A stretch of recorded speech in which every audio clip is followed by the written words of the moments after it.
underway, which it does. So it's Hope and Glory. Rob Makepeace, Michael Horton with you for commentary of Boston United against the league's bottom side as Dylan Hill cuts out the crossfield pass in the midfield, played out to the right hand side by Waldock, can't find Lavinia, it's stolen off his toes and now played forward to Guion Edwards, experienced number 7, but Fogarty is able to go and clear that one long.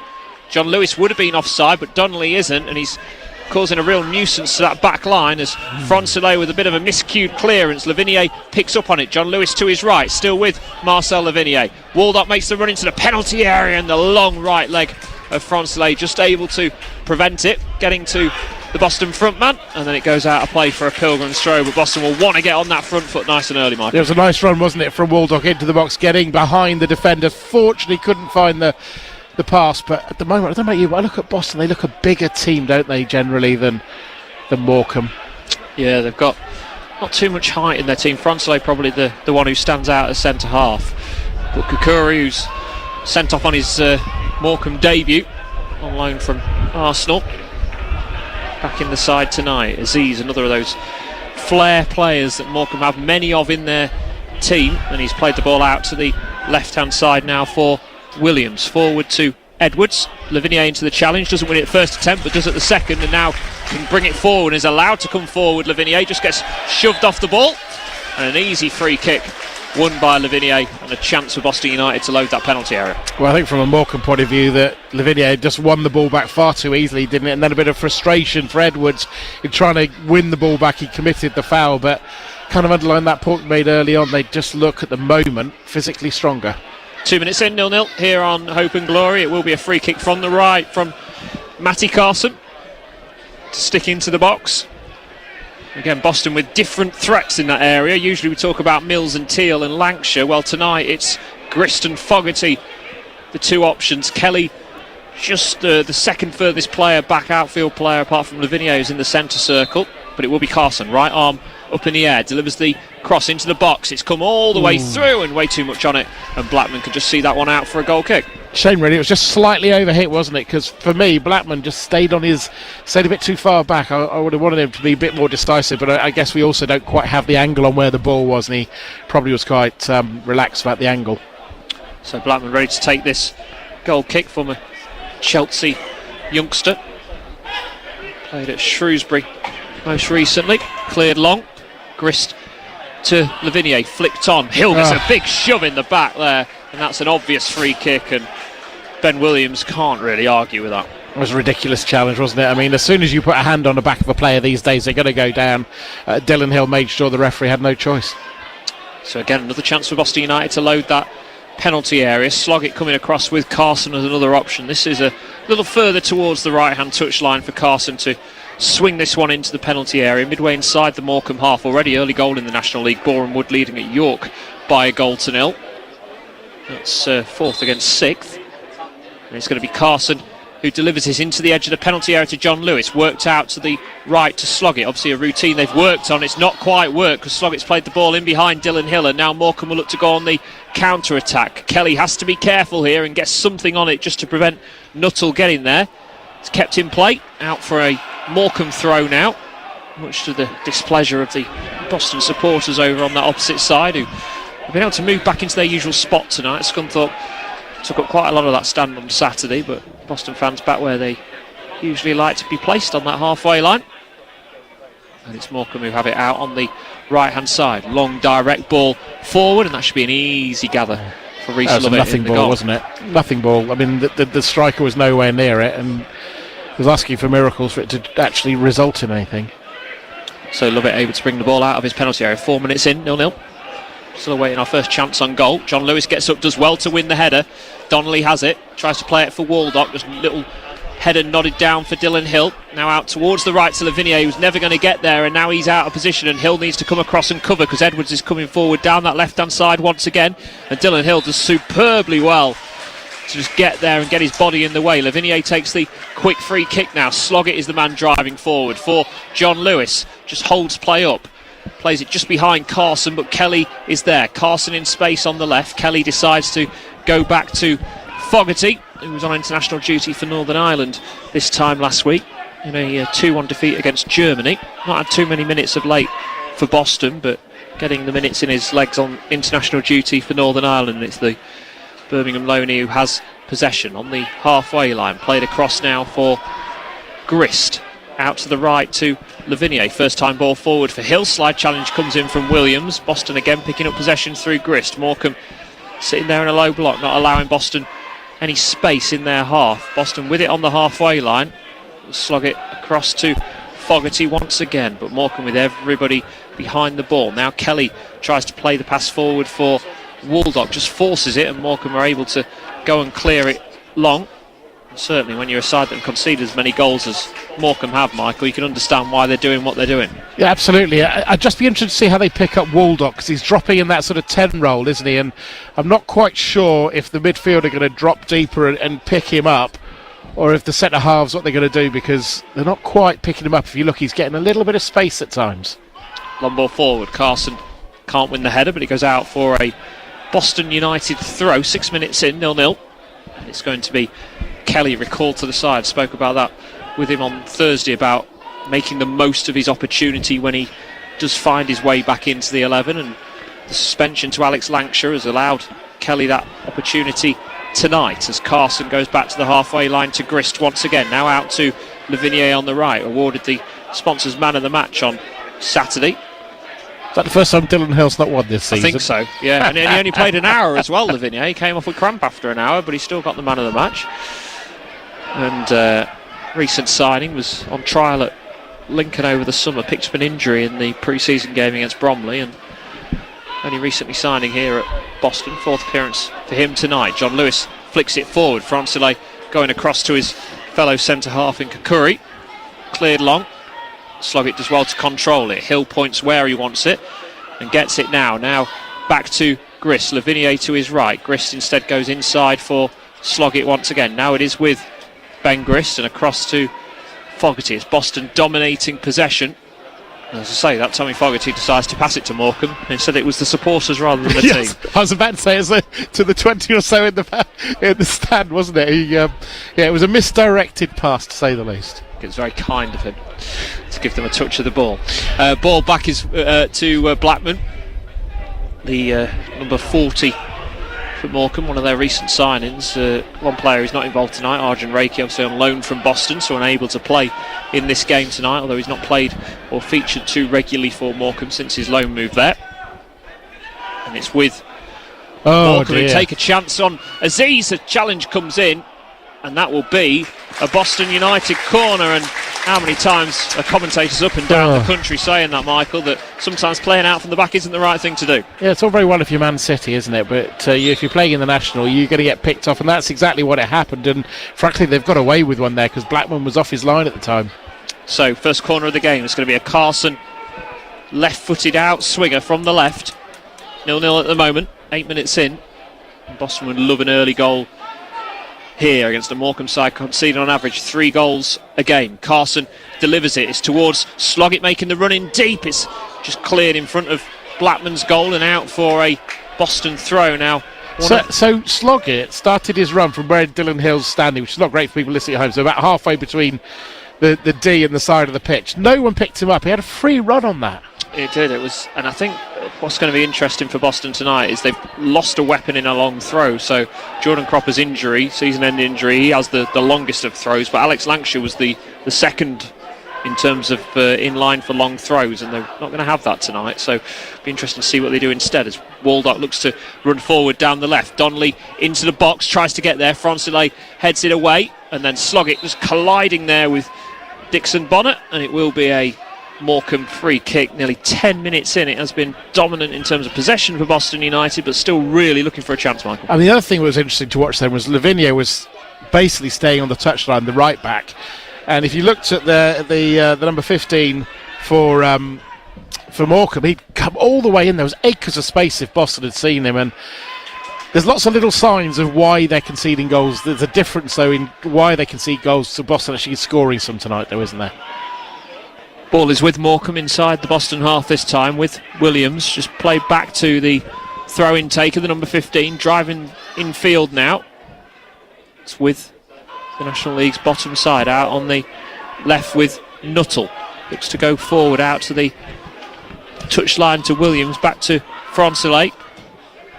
Looks to switch the play over from one side to the other, and I'm just looking there, Michael, the 6 and the 5. The number 6 is the centre half, is nearly on the left-hand touchline. His centre half partner is on the right-hand side of the centre circle. There is a huge gap between two centre halves. I mean, I said this at the start. We talked about it at the start of the programme. Conscious people tuning in all the time. Look, Morecambe had their problems off the pitch. He didn't really start to get his squad. I mean, the season had got underway really when they started to get the squad together. And at the moment, it looks like it, doesn't it? It looks very disjointed. Looks like there are the gaps there that Boston could make the most of. But there's a huge but. You've got to do it, haven't you? Certainly do. 10.5 minutes in. Rob Makepeace, Michael Horton with you here on Hope and Glory for commentary of Boston. Commentary this weekend in the late kick-off against Tamworth from 5:30. So Lincoln's game at Leyton Orient, build-up beginning from 2, and then after commentary of that from 3, it's straight across to the West Midlands for Boston's trip to Tamworth. Not been a happy hunting ground for many a year for the Pilgrims, as Morecambe now look to poke it through to the edge of the penalty area. Lavinia off balance is able to get it away. Lovely touch from Carson to control it. Goes back to Kelly, looks to drive it forward. Frontillate just stopping Donnelly, but Boston now can go on the attack with Lavinia. Hill on the overlap to the right hand side. Lavinia just gets the ball caught under his feet ever so slightly. Has to play it out to Dylan Hill now.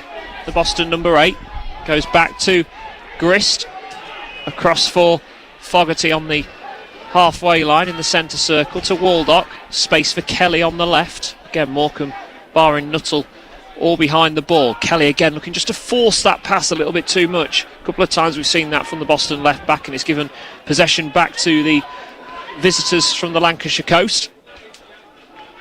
And it's a chance for them now to have a spell of possession in the midfield with Jake Kane, former Liverpool youngster. Across to Frontillate, and now out to Williams, back to Frontillate once again, and all the way back to the goalkeeper in Jamal Blackman. Just on the edge of his D, looks up, plays a low pass along the ground for Kane.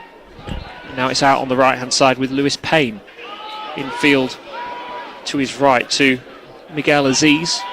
Back to Frontillate once again.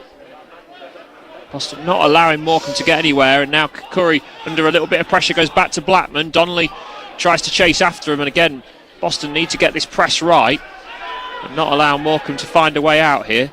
It's with Frontillate in his own penalty area, goes out to Williams, now back to Frontillate. Again Boston stopping Morecambe from getting out of their box at the moment, and Blackman decides instead just to go long towards Nuttall, who did well to chest it down, but nobody else there.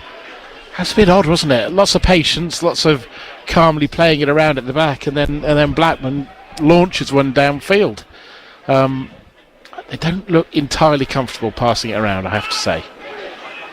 Waldock just overhits the ball through, and Blackman will come and gather it. Bowls it out to his left to Williams once again. He tries to find the pass for Gwion Edwards, one of those players who did stay around, in fact, over the summer period. Not many of them who were in the relegated side from League 2, but he is one. As a few of the Boston subs just go for their first run down the touchline of the night. Grist forward to Lavinia, who couldn't keep it in play, and that's just sloppy. And I guess that's the thing, isn't it, Michael? That the slower this game becomes, that's where sloppiness creeps in. Yeah, I would say that at the moment there's not enough intensity for me, and I don't know if that comes from the way that the Morecambe have set out, that's made Boston less intense, but I would imagine Graham Coughlin would want a bit more pace to the game. And there's a great run from Dylan Hill a couple of minutes ago, made an outside run on Lavinia, but he wasn't seen, and it's just they need to up the pace for me, Boston. Aziz looks to drill the pass out. It's a brilliant pass as well, out to that right wing for Morecambe. Payne going on the overlap, still with the home side of the away side of Noland, partially cleared by Boston, further cleared by Dylan Hill. Kukuri and John Lewis in a real battle. Kukuri comes away with the ball, but won back by Waldock and then lost by Carson. Shot comes in from a long way out and fired into the net from Jake Kane. That is quite a finish from him, and Morecambe with a surprise lead.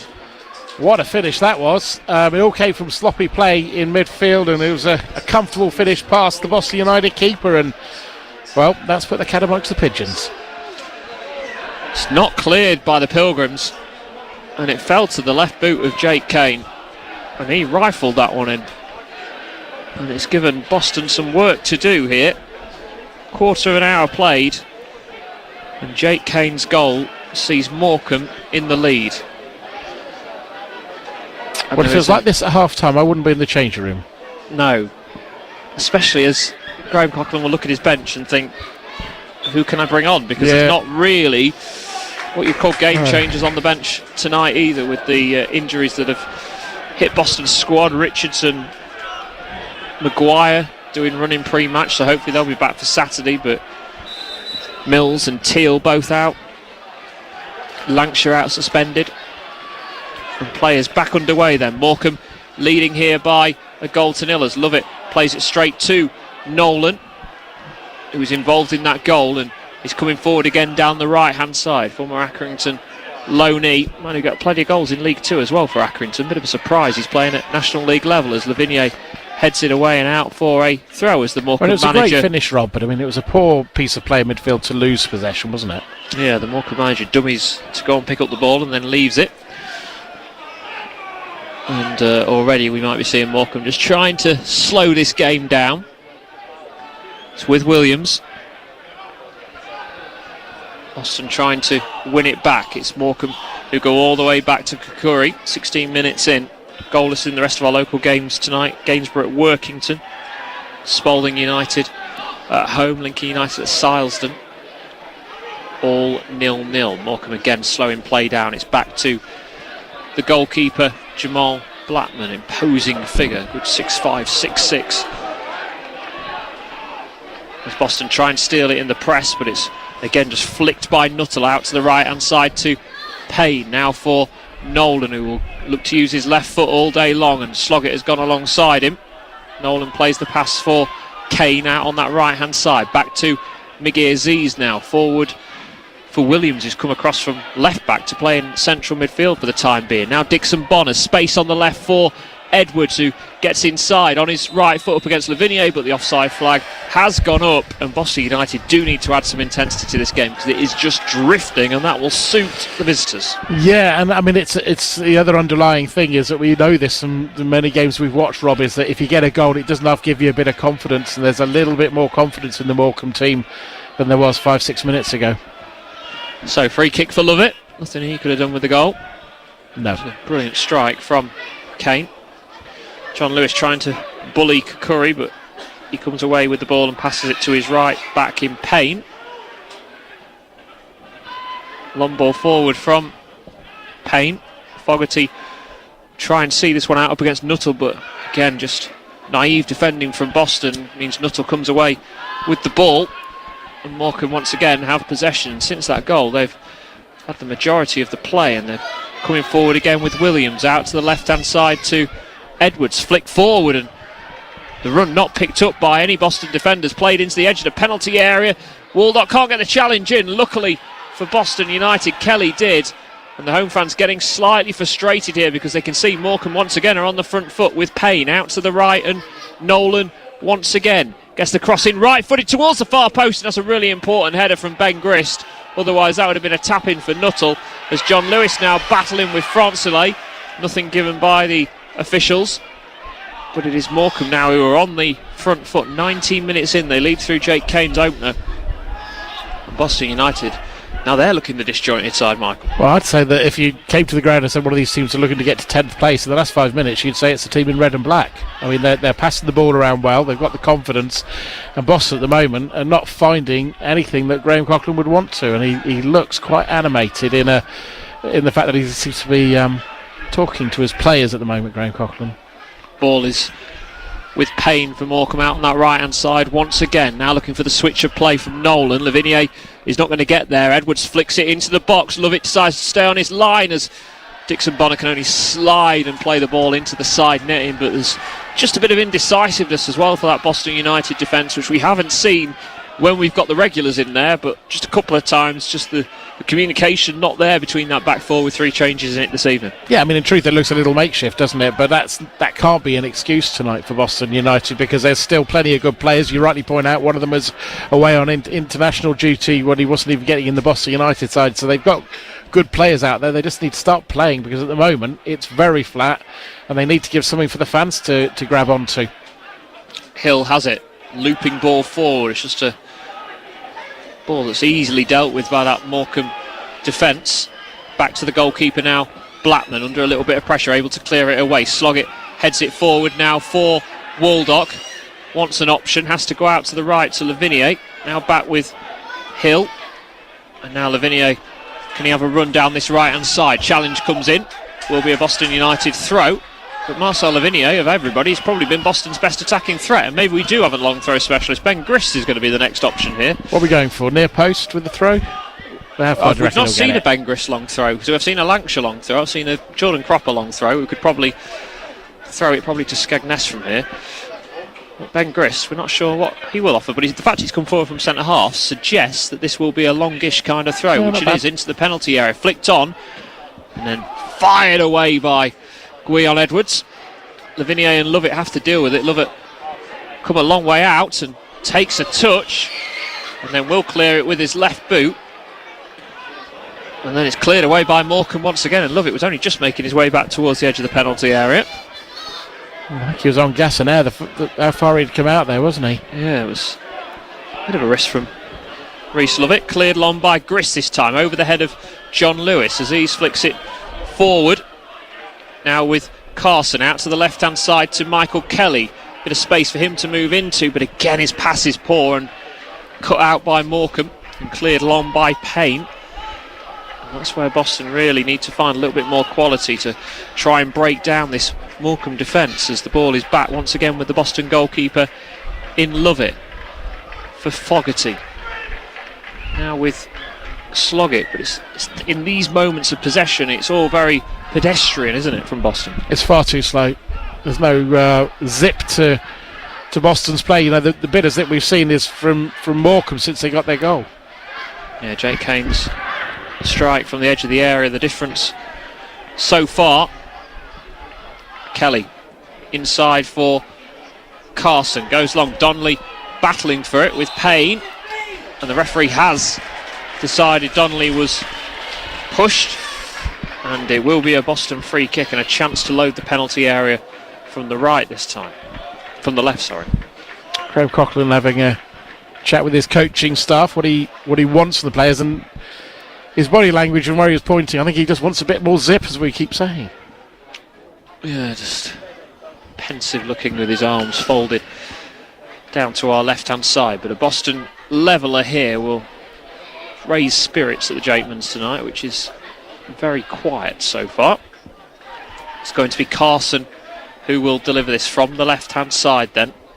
Grist, Fogarty, Sloggett, Donnelly, John Lewis all on line of the edge of the penalty area.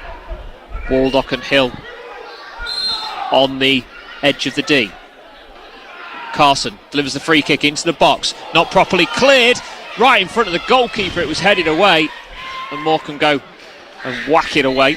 Now with Hill, played back forward. That's a miscue from Williams, and it does give Boston United another throw. I mean, it underlines, to get a good quality ball in there, you're going to cause some problems, and so we're going to see another long throw from Grist, and they were struggling, weren't they? They were struggling with the ball in the box. Gainsborough Trinity have taken the lead at Workington, 1-0. That's a long way to go. In that game, yeah, brilliant. For Russ Wilcox's side, looking to bounce back from defeat at the weekend. Boston looking to get 3 points on the board here at the Jatemans. 1-0 down at the moment as Grist throws it into the box. Hill now has it. Back out to Grist on the right-hand side. Challenge comes in from Edwards. It'll be out for a Boston United throw once again. But, you know, long throw, the set piece before, Rob, the free kick, won the first ball both times. So another long throw for Grist again from the right-hand side, midway inside this first half. Grist to throw it into the box, easily headed away by Morecambe. It will come back for Lavinia. Now trying to get forward, he gets pushed to the ground. It will be a Boston United free kick, and to take you through to half-time, here's Michael. Thank you, Rob. Yeah, free kick for Boston United on the right-hand side. It'll be out towards the touchline, and we're going to see some set piece delivery. I think it's... What are you laughing at? The referee doing his spray. I don't think there was any idea that somebody was 50 yards out from goal. I don't think anyone's going to try and move this closer to the goal, are they? He didn't put one down for the wall either. I think Matty Carson found it funny. got his right hand up with his left foot. What sort of delivery can he get? It's not a good one. It's cleared away. He's going to get hold of the ball in midfield. Boston in possession. Kelly goes all the way back to the keeper. Love it. Hopefully he doesn't have quite the rush of blood of last time. It's sort of an off greyish white kit for him as he clears long pretty central. And Linnell John Lewis wins the initial contact, but it's lost back. Dylan Hill comes in with a header. Lavinia was looking for it, couldn't get hold of it. Boston trying to get a header in on midfield, and the ball is going to bounce out of play for a Morecambe throw. Yeah, just feels a bit disjointed. Even just the press from Boston United at times. Just Morecambe obviously a side who want to play it around at the back, and if you're Boston United, I'll put a bit of pressure. Those centre halves, as we spoke about, don't look happy with the ball at their feet, but it's been a bit of a disjointed forward line from Boston so far. Lavinia misses the header from the throw in, slides Sloggett, and the referee doesn't like the challenge. It's going to be a free kick. I think it was the push before possibly that he's pointing to. I was going to say he's gone a bit further across. The challenge from Sloggett was brilliantly timed, wasn't it?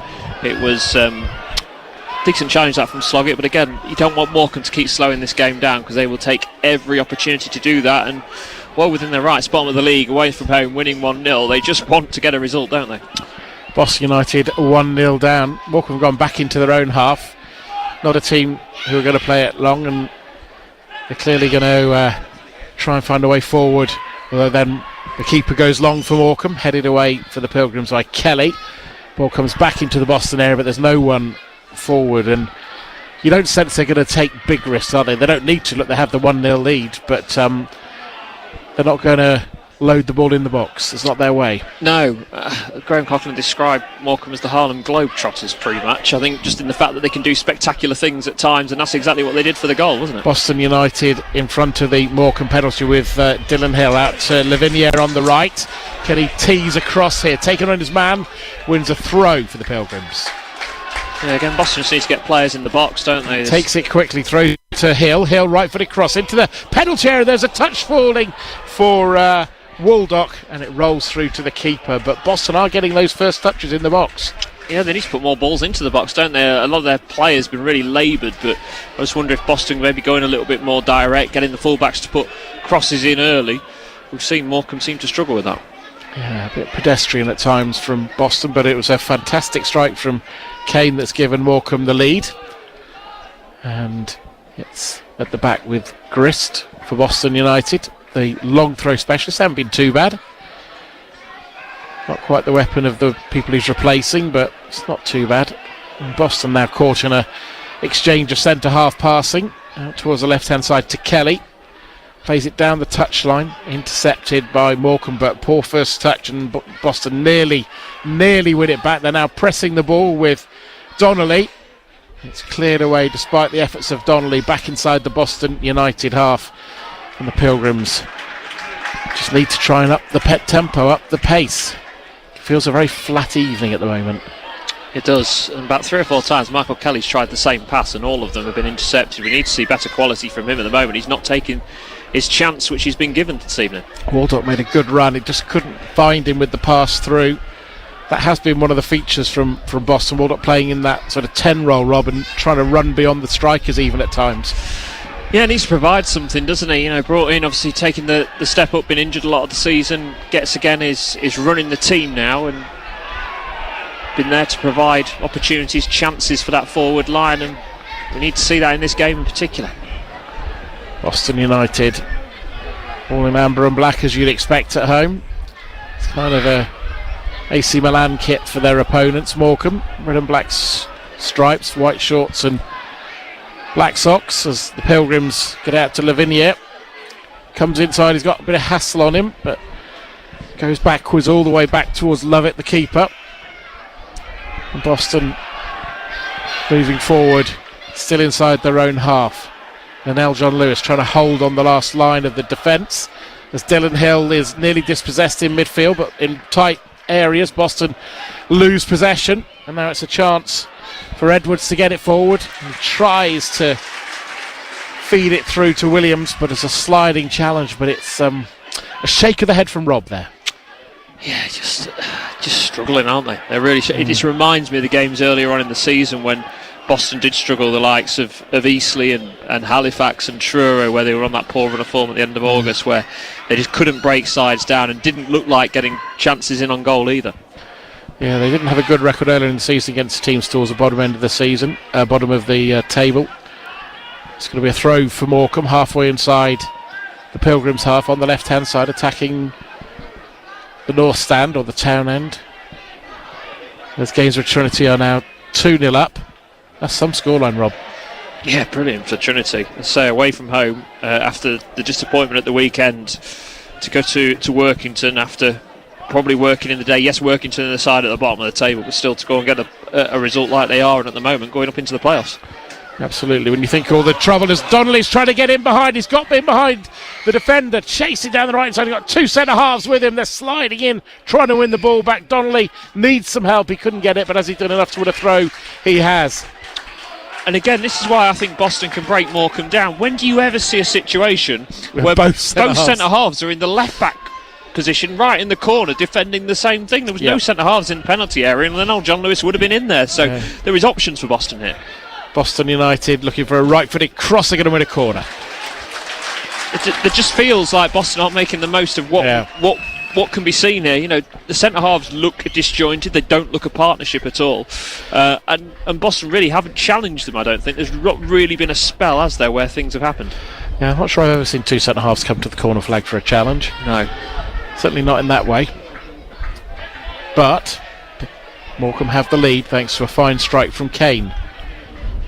So, right-sided corner, left-footed delivery. It's going to go towards the back post. Boston head goal was good save from the keeper. Pushes it wide, goes out for another corner.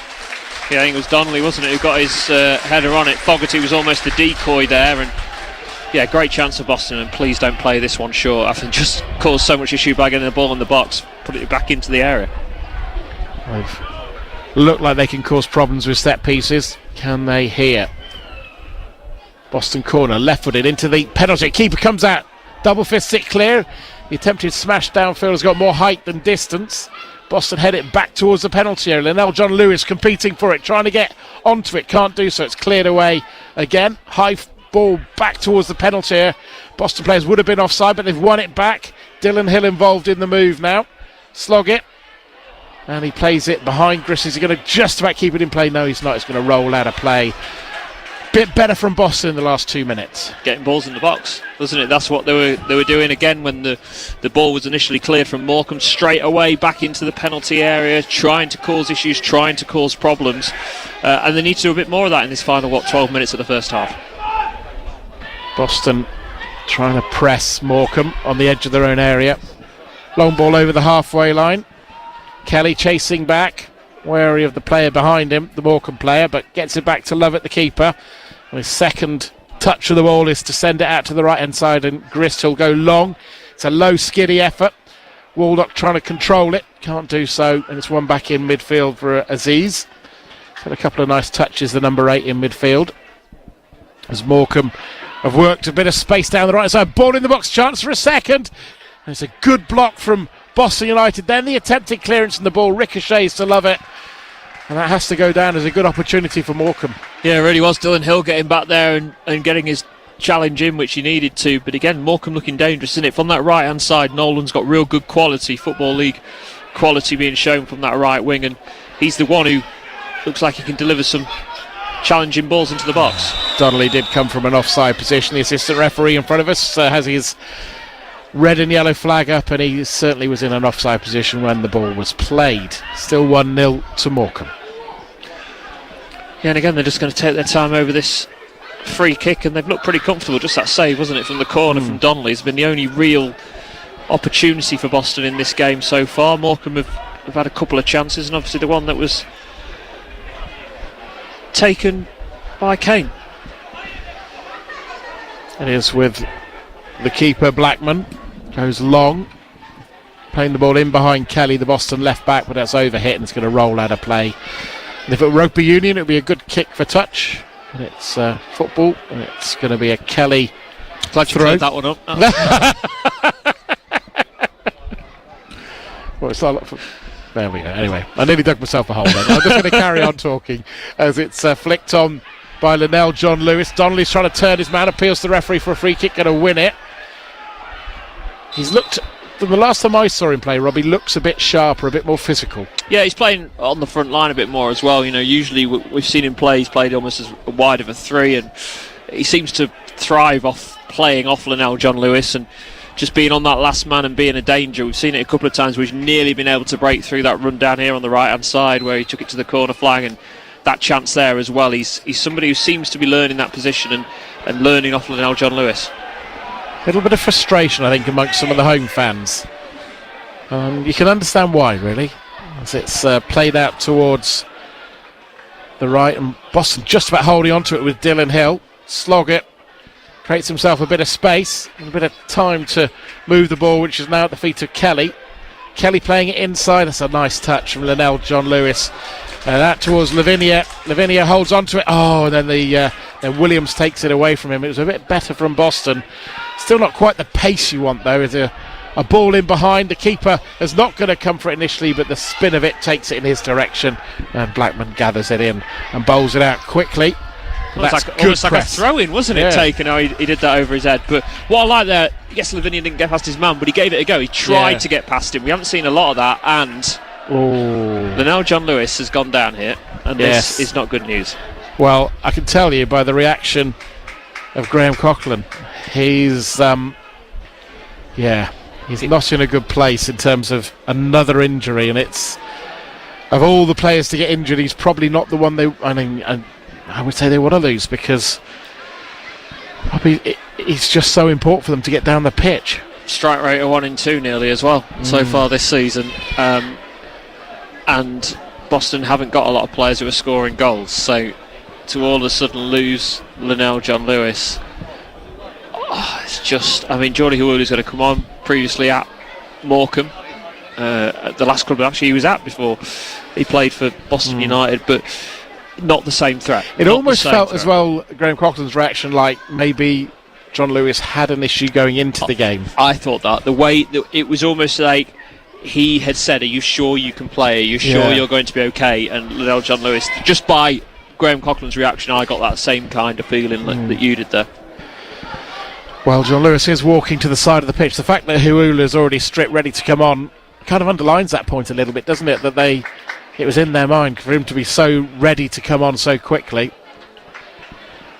Well, it's made it a little bit harder for Boston United to lose your leading scorer. Just watching back the goal, Michael, it was a good 25 yards away, wasn't it, the strike? Yeah. It was a really good strike. I just wondered, did the goalkeeper, again, we're not goalkeeping experts, and I'm sure one of our friends who are goalkeepers might disagree, but I just wonder if Lovett dived a little bit too soon almost, and he went underneath the ball when the strike went in, not taking anything away from the strike, but it was a brilliant strike from Kane, wasn't it? But yeah, well, so we do know a goalkeeping coach. We do, yeah. We'll send him a message, but Huula on them. Well, if things going from bad to worse for Boston United, starting with 3 of their first choice defenders, losing their leading scorer, and in between all of that, the cherry on the cake for Morecambe was the strike from Kane to give them a 1-0 lead here. Are they going to have to play differently with Huula now? They've not really played into Linnell John Lewis, have they, in this opening half? So, as things go, probably not. I think that the tactic usually is to play off Linnell John Lewis, and Huula's certainly not that type of player. He's a bit more of a pacey forward player. So I think they're going to have to play, trying to find the ball in behind that Morecambe defence, who are going to come on the attack. Yeah, nice move from Morecambe. They're into the penalty, looking to make it 2. It's pushed away, could be a chance. Back post, it's in. Morecambe have taken a 2-0 lead here. And it was the man coming in, back post Edwards, who's doubled the lead. Disastrous first half for Boston United. Graham Coughlin called them the Harlem Globetrotters, and that's exactly what that spell of football was like, because there was flicks, there was tricks, and then a moment of quality. Lovett not getting enough distance on the save, and there was Edwards just to slot home at that far post, and Boston are all over the place at the moment. A few boos in the crowd, but it's hard. I know what you're about to say. What? They're not the oldest people. I was going to say I think it's more of the the children who were here tonight who were booing. They're booing us. Yeah. But, I mean, look, it has been a poor first half. Yes, I mean, of course, they've had 3 injuries and they've got their leading scorer out now. But it's been poor anyway. They've not really got going in this game at all. And the goals that have been scored, I think that one probably the goalkeeper should do better in terms of trying to push it out a little further. But it's not defensively bad to blame. We're not saying, well, because Zach Mills isn't there, that's why they've conceded these 2 goals. Long ball downfield. Donnelly goes up for it, brought down by Dylan Hill. Dylan Hill out to the right.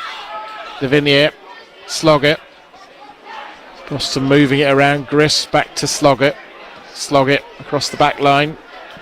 Trying to find a way forward. Fogarty now on the centre circle. Out towards Lavinia again. It's a passing on the halfway line. Are they going to find the penetration? The ball played forward. Not the best of balls. Easily picked off by Morecambe. We're going to pick up a free kick for a foul from Lavinia. Yeah, just frustrated, wasn't he, Lavinia, trying to get to the ball a little too soon. And Edwards, the experienced man as he is, the Morecambe skipper, knowing exactly what was about to come. Well, you got your prediction right for the result tonight, but wrong way round. I did. I said 2-0, didn't I, in the car? But I don't think anyone really, apart from maybe the most optimistic of Morecambe fans, would have expected this 40 minutes in. Yeah, I mean, statement of the obvious, not been on a great run. But so you have to say they've taken the opportunities they've had. And frankly, Boston haven't caused them enough problems themselves. And they've got a chance for a third here. It's going to roll wide. It goes out of play. And it's going to be a throw. And we've only got 4 minutes to the break. Yeah, Zach Mills hasn't missed many games for Boston this year, but when he has, they lost here against Halifax, they lost to Eastleigh, they lost at Truro, and they lost here in the game you did against Newcastle as well. So they do miss him. Yeah. It's going to be a corner for Morecambe. And they need half-time, Boston United. They look shorn of confidence. And Morecambe look like a side that Christmas has come for. Got the confidence. And the 2 goals, you have to say they've worked it well, as it's Boston trying to head it clear. It's loose inside the box, trying to bring it away, trying to charge it away from the penalty, and they've got it out on the left-hand side. Hawula making a run through the middle. Boston go long. Hawula to chase after it, but it's over here, and that's an easy one for the keeper. And he gathers it in. Blackman. Yeah, again, just cleared out, wasn't it? Panic stations at the back from Boston United, and I just wonder what Graham Coughlin's going to say at half-time to his players, you could look at it and go, well, it was a wonder strike for the first one, and the second one maybe a goalkeeping error, but Boston have not caused really more than any problems apart from the Donnelly header, wasn't it, from the corner? I mean, Graham's pretty honest with his assessments at times, and it's been dreadful. That's pretty fair, isn't it? As Kieran Donnelly slips in the penalty area, trying to drive forward, and then the ball in behind, and Boston could be in trouble here. Into the penalty, and thankfully Griss gets a touch on it, plays it to his keeper, and they tidy up. And that touch from Griss could just about kept Boston in the game. Yeah, just looked for a second, didn't it? That Nuttall had got in behind Griss there and was bearing down on Rhys Lovett's goal, but Griss able to just get that left toe to it and keep it at 2-0. Morecambe in possession, playing it out to the left-hand side, suddenly finding bits of space as well. Edwards, scorer of that second goal, driving into the penalty area. Lavinia gets in there. I think he tried to hold on to the ball inside the area for a second, then it's cleared off the line. And this looked like it was about to go from bad to worse. But I don't know about you, Rob. I mean, I'll come back to this in a second. The ball played long and going to go out of play. I mean, I know it was off the line, but just before that, it looked like Lavinia thought he'd been fouled, was going to grab hold of the ball. Again, risky, isn't it? And then, luckily for Boston, Kelly's clearance ricocheted off the Morecambe man and went away rather than into the back of the net. That could easily have been 3-0 Morecambe, and you would say it would have been game over. So there is a lot of work for Graham Coughlin to do before his players come out in the second half. If you were, we're saying Boston are going to could have gone 10th today, or could still technically go 10th today if they win, but let's be honest, they don't look like a team that should be 10th in the table, do they? No, they look miles off it. This is very similar to the performance at Truro on the end of August. They just miles off it against the side you would expect them to do well against. Well, it'll be an interesting interview with Graham Coughlin at full time. Yeah, you're going down, Martin. Well, it's not a long journey. Well, it's an hour, isn't it? But it's not the 6 hours home like from Truro. No, I ain't got Dale Story next to me either, so. Oh, he's down there. 4 minutes of stoppage time. I mean, the only thing as well is when you look at his bench, there's not many options there, Rob. No, yellow card for time wasted. For Williams. Well, I imagine this would go down as the Morecambe managers, if they hold on and win it, is best result so far. I know they won on opening day, but considering the run they're on, to get the positive result, what's the referee given here?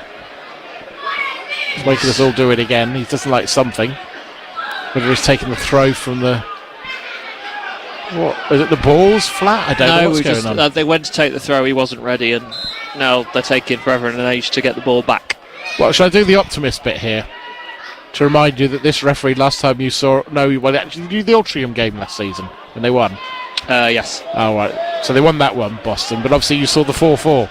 And they came... Did they come from... No, they just beat Altrincham last year. Yeah, I saw the 4-4 heads with Gainsborough, where Gainsborough are So maybe this referee will give us a comeback. Hell of a word. That's a cling and a half. But things can change. It just takes... You know, we have seen from, you know, as you said, the curious defending when the two centre-halves went out to the corner flag, and when Boston have got better delivery into the box, it has caused problems, but they just haven't done it consistently. No, they need a Carlisle-esque first 10 minutes of the second half, don't they? I imagine they'll have a Carlisle team talk from the manager. That's for sure.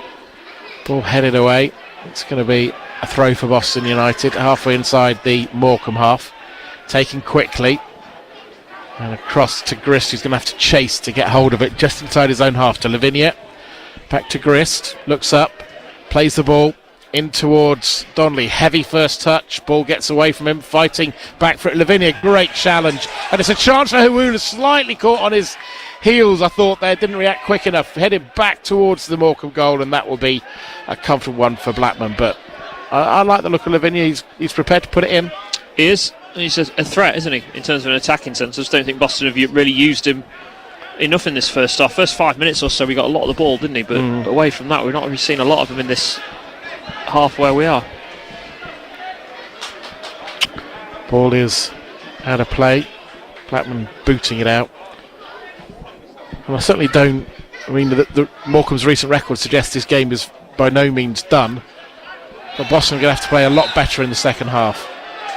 Yeah, they need to find a way. I think we know Morecambe will concede goals, and that's the most disappointing thing I think about this first half, is that you're playing against a side that concede on average 3 goals a game, and you've not made them look like a side that concede on average 3 goals a game. You've made them look like a side who've come away from home and are comfortable picking up clean sheets. Well, it's going to be a free kick for Boston United. Carson takes it into the penalty, headed away. Boston looking to pick up second ball and do. Get it back towards Kelly. Kelly under pressure. Goes all the way back towards Lavinia inside the centre circle. He fires the ball out towards the left-hand side. Boston just trying to link up their play. Is that a foul? No, but Boston have it into the penalty. A chance for an equaliser, for a first goal back. But no, the ball's put out for a corner. But a better move from the Pilgrims. Yeah, good from Waldock down that left-hand side. The ball just threaded through to him from Fogarty, who was still up from the initial corner, and unfortunately for Boston, the defending from Frontelet was decent. Chance then, can they get this goal back to tighten up the score? Ball into the box, keeper. It's a good fist clear. It's going to call to Lavinia. He plays it out towards the far side, but I think it is half time. And well, that time there are some boos, and I think, to be fair, Graham Coughlin, if he was in the stand, would probably join somewhat. He will be deeply disappointed with that performance. Yes, of course, they do have 3 defenders out injured, and they did lose their leading scorer in the first half. However, that doesn't excuse the lack of urgency and the lack of cohesion to Boston this morning. Evening, whatever. Whatever time it is, whatever day it is. Well, actually, do you know what? I think the Boston players are the same as me. Yeah, because they know what time of day it is. Yeah, you look at the stats, nearly 50-50 on possession, but the only shots on target, the only shots Morecambe have had, have led to goals, and Boston have just been off it. You can look at the first goal and think brilliant striking. It certainly was from Jake Kane, but there was no reaction from Boston after that, was there? Morecambe again were pretty comfortable throughout the rest of the first half, and then that second goal coming 6 minutes before half time, and again, it's just one thing after another, it feels, for Boston. We could talk about the defenders and the fact they've had to change 3 of their back 4, but actually a lot of the disappointment tonight has been from an attacking sense, and that doesn't come from missing some centre halves, does it? No. Let's talk through the goals, and you just wonder if with that first goal, you've been watching the replay back, whether the keeper, I mean, it is a long way out, we can't quite see the angle from where we are, but it does look like he goes a touch early. Yeah, I just wonder if he does. It just felt like maybe one of those that could the keeper try and get to it. I'm not too sure. He's been a good shot stopper so far this season in Reece Lovett. So disappointment for Boston to concede that, and it came from a sloppy moment of play. They never really got a clearance in. They didn't get the tackle in as they would have wanted, and that led to the opportunity for Kane 25 yards out to rifle it in the right hand side of the goal. And Linnell John Lewis going off with that injury. The reaction of Graham Coughlin, you do wonder if maybe he was coming into the game with a little bit of a knock. Well, we said it ahead of kick-off, didn't we, that you almost have to think about Tamworth and whether Linnell John Lewis is going to be okay for that game. This was before the game, because you wonder at his age, trying to get through. He went through the full game on Saturday, which was a rarity, and then coming straight into tonight, and then obviously Saturday at Tamworth. And yeah, as soon as he went down, it was one of those that the change was called for, and Jordy Hawula had to come on. You talked about Harlem Globetrotters. We saw that with their second goal. Yeah, lovely bits of skill, wasn't there, in the build-up to it? A few flicks and first-time passes and no-look passes to work the ball out to the right-hand side. The shot comes in again. Lovett not the strongest of hands to get to it and palm it away, and there was Gwion Edwards just sliding in. Lovett unable to prevent it going in his net, and Boston United with an absolute mountain to climb. Well, fingers crossed for better in the second half. For the rest of the scores, I'll hand you back to Callie in the studio. Thank you, Michael. Thank you for that. Let's start in the Champions League, and in the early kickoffs, it was Barcelona 6, Olympiacos 1. Jeze's red card for a second yellow card, proving to be the catalyst really for the floodgates to open. Firmino Lopez with a hat-trick, Marcus Rashford getting 2, and a Lamine Yamal penalty, giving Barcelona the 3 points in the group stage in the match between two sides that I don't think anyone's particularly sure how they're in the Champions League. Kairat and Pathos finished 0-0. I can tell you in the matches that are taking place right now, it is Arsenal 0, Atletico Madrid 0, Bayer Leverkusen 0, Paris Saint-Germain 1. Leverkusen down to 10 men. It's 1 apiece between Copenhagen and Borussia Dortmund, and Mecha on the score sheet for the German side. Anthony Gordon has given Newcastle United the lead over Benfica, Jose Mourinho's Benfica. I can tell you it's now 1 apiece between PSV and Napoli. Scott McTominay on the score sheet for the Italian side. It's 0-0 between USG and Inter Milan, and who else but Erling Haaland has given Manchester City the lead at Villarreal. Into the Championship then, and it's Blackburn Rovers 1, Sheffield United 0. Their poor start to the season continuing for Sheffield United. It's 0-0 between Derby County and Norwich City. Hull City 2-0 up against Leicester City, perhaps a surprise score, or you would have said so at the start of the season. And Ipswich Town against Charlton Athletic is goalless. Millwall 2-0 up against Stoke City. Portsmouth 0, Coventry City 1. Thomas Asante on the score sheet there. Birmingham City 1-0 up at Preston North End. Bristol City 1, Southampton 1. Adam Armstrong scoring for the Saints. Into League One, just the one game to keep an eye on there. It's Reading against Northampton Town. That game is goalless. And in League Two, it's 1 apiece between Swindon Town and Notts County. Into the National League, as you've been hearing on BBC Radio Lincolnshire, it's Boston United 0, Morecambe 2. The Pilgrims needing something special in the second half to turn this game on its head. Eastleigh against Scunthorpe United is goalless at half-time, and York City 1, Boreham Wood 1, Rush scoring after 2 minutes. I can tell you in the National League Cup, Halifax Town have pretty much won it thanks to a hat-trick for Devonport. They lead Leeds United under 21 3-0. That means that in that group, in Group D, the top 3 places look like this. Boston United have played all of their games, are on 9 points. Halifax Town have played 2 games, they will be on 6 points once the full-time whistle blows. Newcastle United have played 2 games, they're on 6 points. Should Halifax Town and Newcastle United both win their next games, that means that it will be 9 apiece for the top 3. Halifax and Newcastle United play each other in their final group stage game. A draw in that match would be enough to see both sides through to the next round of the competition. You don't want to say too much, but well, it's happened in football before that teams play out a draw to please both sides. We'll see how that happens, that game. Not until December, though, so not something to be immediately worried about for Boston United. Richard Stead. I had to go for an ultrasound, so there's been much jokes at my house. A lot of, when's it due, Daddy? The report says satisfactory, no further action.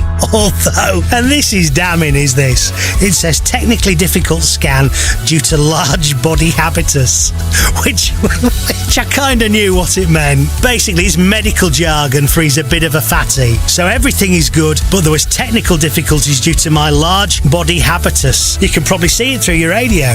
Richard Stead. Weekday afternoons from 2. Just ask your smart speaker to play BBC Radio Lincolnshire.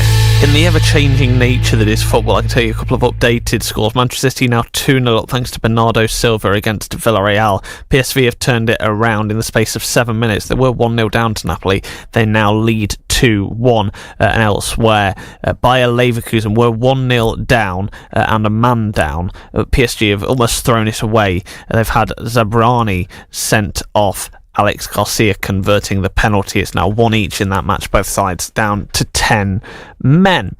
Right, let's turn your attention to Sir Bradley Wiggins, the cycling legend. He says he believes he's becoming a better person, but knows it's a constant work in progress. In a wide-ranging interview, he's been discussing the abuse he suffered as a child, his drug addiction, and the jiffy bag incident he feels ruined his life. He's just written a new book called The Chain, which is released on Thursday. Sir Bradley Wiggins has been telling the BBC's Anna Foster why he's chosen now to put pen to paper. There's such a lot of subjects in there, and there's such a lot to unpack, and it's a constant unpacking, Some days I think I'm there with it and I've got all the answers, and then other days I kind of go back 2 steps. It's a constant work in progress, But one thing, having done the book, obviously I started writing in January, and it was kind of all down on paper by April. And then I've had 3 or 4 months to go back and kind of read over bits, although I struggled to read it once it was down on paper. But not much has changed in my general thinking of each subject over the last few years. I suppose it makes more sense to me now. And there's a period of acceptance that I have to accept the things that have happened, and in chronological order, and it's kind of, that's as I remember it, if you like. I wonder, because I've never written a book like this, and most of us probably never have.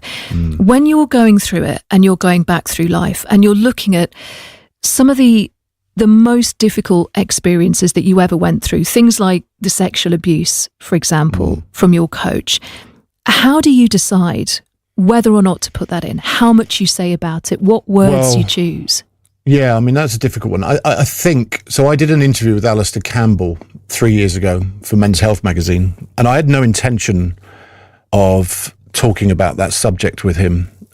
I'd been using the night before I did that interview, so I was feeling a little bit fragile and a bit emotional anyway.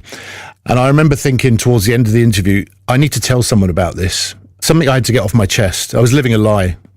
And so I said towards the interview, one of the other major factors, Alistair, that caused me to have these behaviour patterns and display this personality and this character in public that didn't help me was the fact that I was groomed by my first coach. And that kind of raised his eyebrows. And then from that, he said, what, sexually? And I said, yes. And that was the first time I'd ever told anyone about what had happened. And we didn't go into much detail after that. He didn't ask, he didn't press me for detail. But it was like a weight had come off my shoulders the minute I did that. Now, in not going into detail with that at that time and giving any more detail, when it was printed, it opened a wave of kind of press articles and things like that, particularly from the Daily Mail, and on some of them were the insinuation was I was lying, and that it was, what a bizarre statement to make without adding any context to it, which I could probably see, and there was some plausibility in that. But from that moment on, I kind of felt like I had to kind of go and see it through, really, and make sense of it all. But all it did was made me spiral even more, really, not going through the correct channels in doing that. So it wasn't until about a year and a half on from that interview that I did another interview with the Sunday Times magazine, and that sparked 4 other people to come forward who were also victims of this same gentleman. And that was, again, that caused me to spiral even more after that, because it was confirmation for me. I always thought I was the only one. And so it's been a journey in that sense on this particular subject, despite all the other subjects and things that are in the book. So, and I'm here today, and going back to your initial question there, why write it now? It was a chance, a year into sort of being a better version of myself and cleaning my act up, to get all this down in my own words, in my own story, in detail, and something I didn't do initially when I came forward with that allegation, as it were. You talk about having your own voice, which again I think is a really interesting thing, because we're all just so surrounded by the media, the newspapers, the radio programs, the TV, and people will think, well, if you want to go and do an interview, you can. But there've been occasions through your career where you've clearly wanted to say something yourself. So, for example, in 2011, you go into the book about the story about the Jiffy bag. And what I think comes out from that is almost things that you wanted to say, having a voice that is yours for the first time. Yeah, I think, I'm in a better position now to articulate my truth and my story in my own words, and do it very thoroughly as well, which the book does, rather than sort of just being put on the spot in certain occasions under an extreme amount of stress and pressure. And I think the book does that perfectly. It does it in my own words, with context, with perspective, and a lot of time passed as well. Yeah, and you talk as well about how difficult it was to have, well, as you put it, the whole load of insinuation just hanging over your head. And for an athlete as successful as you were, that suggestion that you were somehow not clean, that you were doping, it is such a huge thing to not be able to refute in your own words at the time. Yeah, but, I was put in a position where I had to prove a negative. The story that ran after that was full of innuendo, supposition, and it kind of just grew, really. And it was a very sinister act as well. There was a lot going on behind the scenes, and continues to this day. And one thing I will say on that is I think the truth will come out at some point through no doing of my own. I think the story will evolve. I don't think it's a dead story yet. I think that as time passes, and maybe very soon, that the truth around and surrounding that time will eventually come out. That's British cycling legend Sir Bradley Wiggins. If you've been affected by any of the issues raised in that interview, support is available via the BBC Action line. I can tell you in our other non-league games, Spalding ahead at the break through Bart Cybulski, 1-0 there. And in the other 2 games, Gainsborough Trinity 2-0 up. It's level in the match between Lincoln United and Silsden. But let's hope for a comeback for Boston United. It's going to be tough. I'll hand you back to Rob Makepeace and Michael Horton.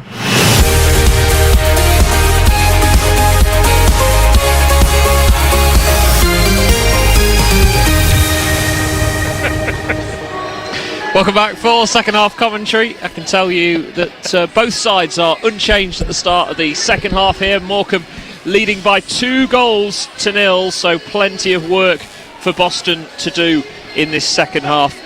And hopefully they can go and get a comeback here. And I think from this position, a point would be a good point, Michael, wouldn't it? Yeah, certainly from this sort of point, you were at the start of the evening, you'd have said not. But from where they were and the way they were playing, particularly in that first half, getting anything out of this match will be a step in the right direction. As it's cleared long by Lavinier, forward for Boston, can't quite be flicked on.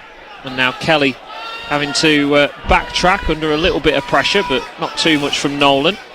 Plays it long down the touchline towards Donnelly. Fired away by Morecambe once again. Carson now forward. Francelet this time with the clearance. As it's with Boston on the left. Carson is caught late, but Donnelly's going to go sprinting after this. Cuts inside on his right foot. Kieran Donnelly still with it. Back now to Sloggett. Urged to shoot. Instead he plays the pass out to the right for Lavinier once again for Boston in the opening minute of this second half. As soon as they can, Boston, they'll want to at least get a goal back here and put some pressure on that Morecambe defence. The cross comes into the box. The header from Donnelly. It's going to fall for Carson. Goalkeeper's come out. Second chance for Boston. Still cleared. Huwulu with the effort, and it's gone and nearly hit the corner flag. And Boston not too far away there from getting a goal back, Michael. Well, more in 20 seconds than in 45 minutes, frankly, wasn't it? Much better from Boston United. Kelly goes back to his goalkeeper, Rhys Lovett. It is Boston 0, Morecambe 2, but early opportunity that for Boston, but Morecambe putting bodies on the line and able to defend. As Huwulu can't quite win the header. Waldock picks up the second ball, back to Kelly. Now played long again, looking to get in behind that Morecambe defence. Huwulu goes chasing up against Payne, and that is going to be a goal kick, but Boston doing what we kind of spoke about in that first half, Michael, wasn't it? Trying to turn that Morecambe defence, get them facing their own goal. Yeah, we were talking at half-time with Dale, weren't we, about games we've done, and it reminds me of Huwulu against a very different sort of a game, but against the Newcastle United under 21s, and second half, for that first sort of 20 minutes of the second half, he was quite lively. It's caused some problems. I think Graham Coughlin will be hoping there's a lot more of that, because I still feel there is something in this game, however badly Boston played in that first half. Yeah, it's Sloggett can't win the header. It's free kick Boston. It's a psychological thing, isn't it? If you're Morecambe, you're not used to being in the lead. If all of a sudden it goes to 2-1, the thoughts of, are we going to hang on? Is that going to be the case? That's going to be the problem, isn't it? Well, I mean, you look at the Carlisle game, great example, getting those 2 goals back, but Carlisle are a team full of quality that Morecambe don't have at the moment. So you imagine if Boston get one that back, there might be a bit of a wobble. So Carson, free kick, delivers it in towards the edge of the penalty area. Boston can't win the initial header, but Francelet misjudges it, and it will be a Boston throw now, right next to the corner flag. An opportunity to put the ball into the box, which Grist will do. Gets handed the ball by his captain, Sloggett. More positive start to the second half. This 3 minutes in, but Boston need to back up the positive start with a goal, and an opportunity to do that right now with the long throw from Grist into the penalty area. Sloggett flicks it in towards the box a little further. Francelet with a couple of headers to get it away. Grist now needs to try and get back, but it's Nuttall who's driving forward down that left hand side. Slide challenge comes in. That will be a Boston United throw, and again it's going to be Lavinier who looks to take this one quickly. We're just starting to see there's a bit more urgency to Boston's play. Yeah, and also, I mean, this still happened in the first half as well, Robert. They're winning the first headers quite often when they come in the box. They just need to make more of it. Long ball forward. Carson doesn't win the header. It's back to Payne. Now forward for Nolan. To Payne once again. Cleared long. Fogarty heads it away and out of play for a throw for the visitors, leading through first half goals from Jake Kane and Gwion Edwards. Elsewhere, locally, Spalding leading 1-0 as Waldock with a late challenge on Aziz, and then Carson with a late challenge on Payne. There's 2 Morecambe players on the floor, and I thought the Carson one, that was a bit naughty. I've seen yellows given for that. Scunthorpe going 1-0 up at Eastleigh elsewhere in the National League. 1-5-7-1 with 46 visitors this evening. I could tell you in the Gainsborough Trinity Workington game, Workington have just been reduced to 10 men in that game. So Trinity leading 2-0, Workington down to 10 men, and Spalding leading 1-0 at half-time against Royston, currently going top of the table as well. As Morecambe take the free kick down the right-hand side to Dixon Bonner. Now to Nolan for Dixon Bonner once again. Tries to play the 1-2. Read by Waldock. Good strength used by the number 25, and Boston able to break free now with Carson. Hiwula's made a run forward, and Carson's got that completely wrong. Yeah, to say the least. Sorry, Rob, I was mesmerised by how bad it was. It came off the side of his boot downfield, and we had that initial impetus, didn't we, for 5 minutes, and Morecambe will feel they've seen that part out of it, and Boston need to get back on them as soon as possible.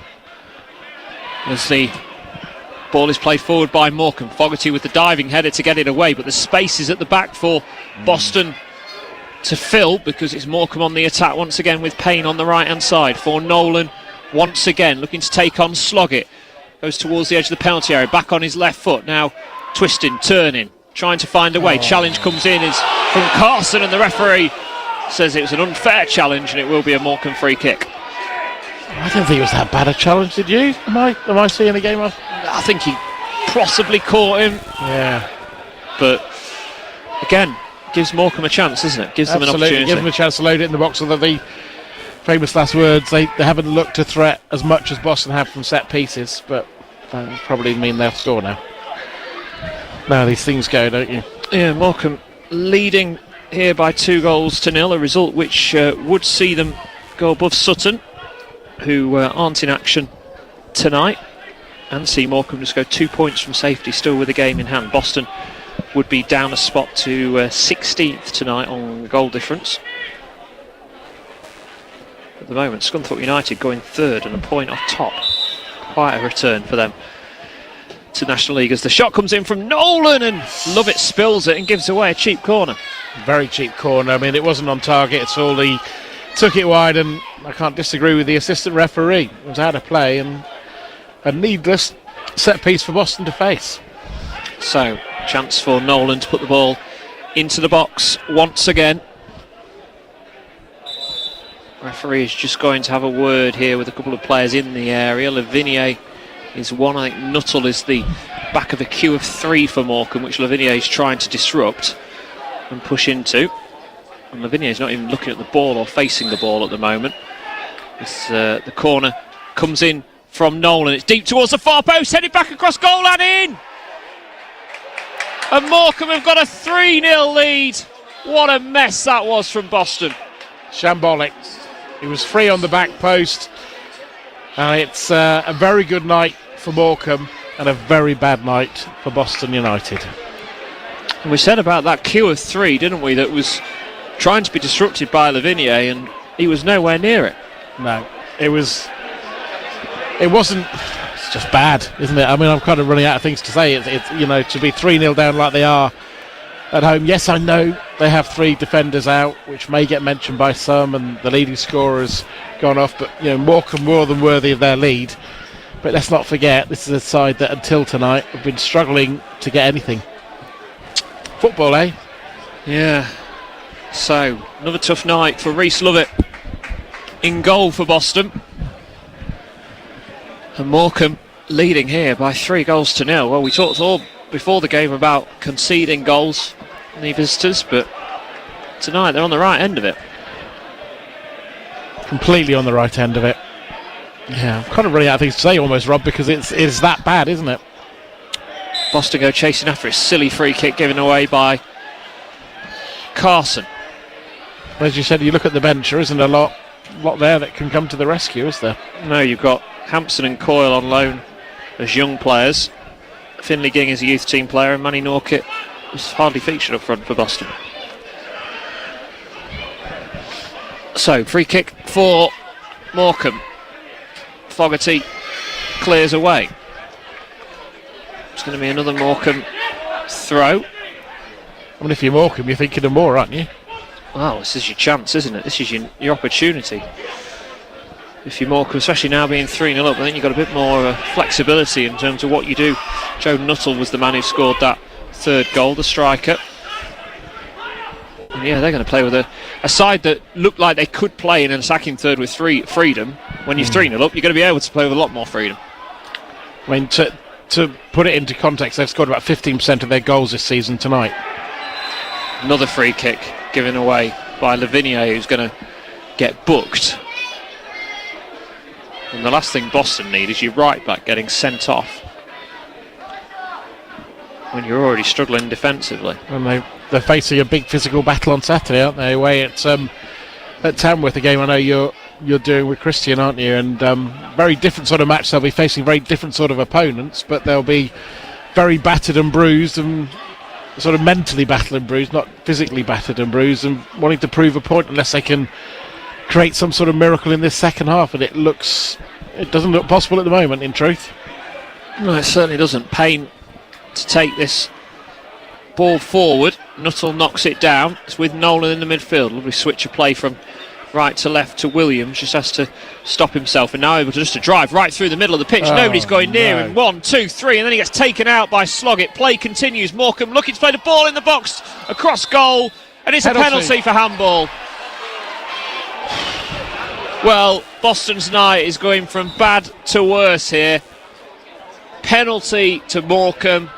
Yellow card for the foul by Sloggett on the edge of the penalty area, and this is now a chance to see an exodus from the Jakeman's Community Stadium. And I imagine when we look in a few minutes, Michael, to our right, we're going to see cars driving around and on their way out. Yeah, there might be more people around the 5G if they're not careful.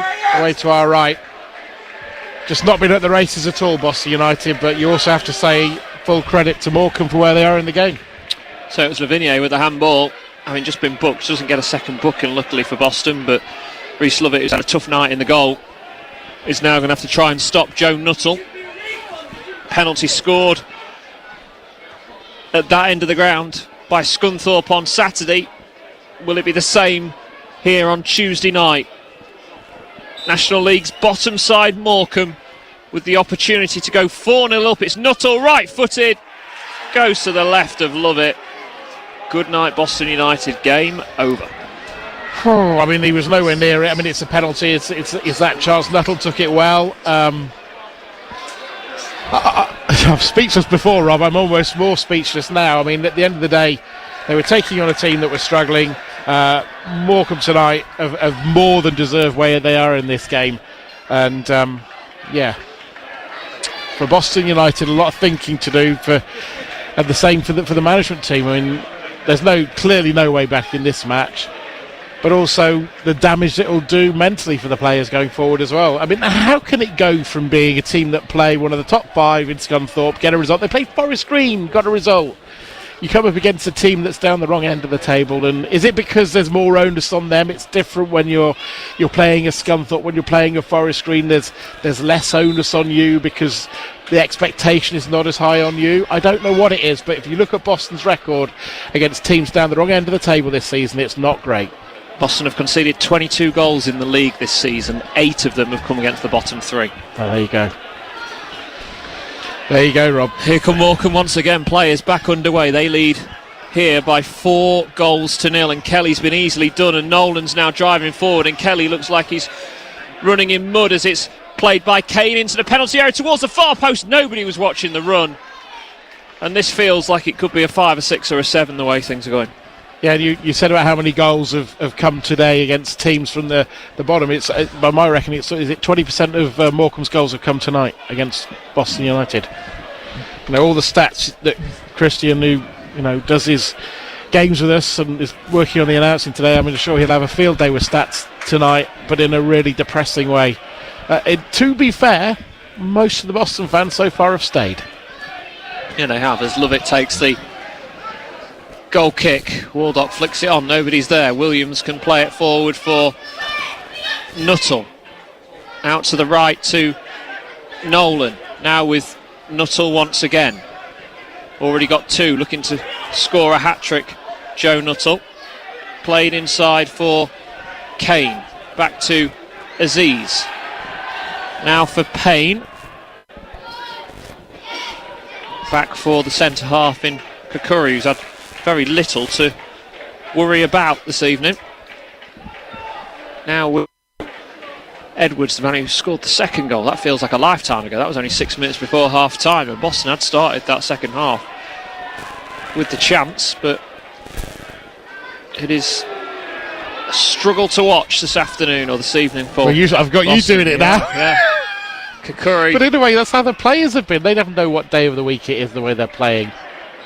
Donnelly, stupid foul. Challenge there. Coyle, Hampson coming on for Boston. 2 loanees from Hull and Sheffield United. And I wonder if it's with a thought to Saturday here already. Well, yeah, you can't blame him, can you? Can't blame him at all.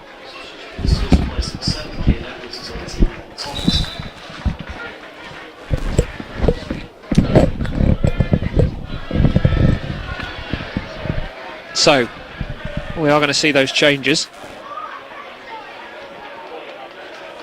Morecambe changes as well. Ben Tollett is on. And no hat-trick for Joe Nuttall tonight.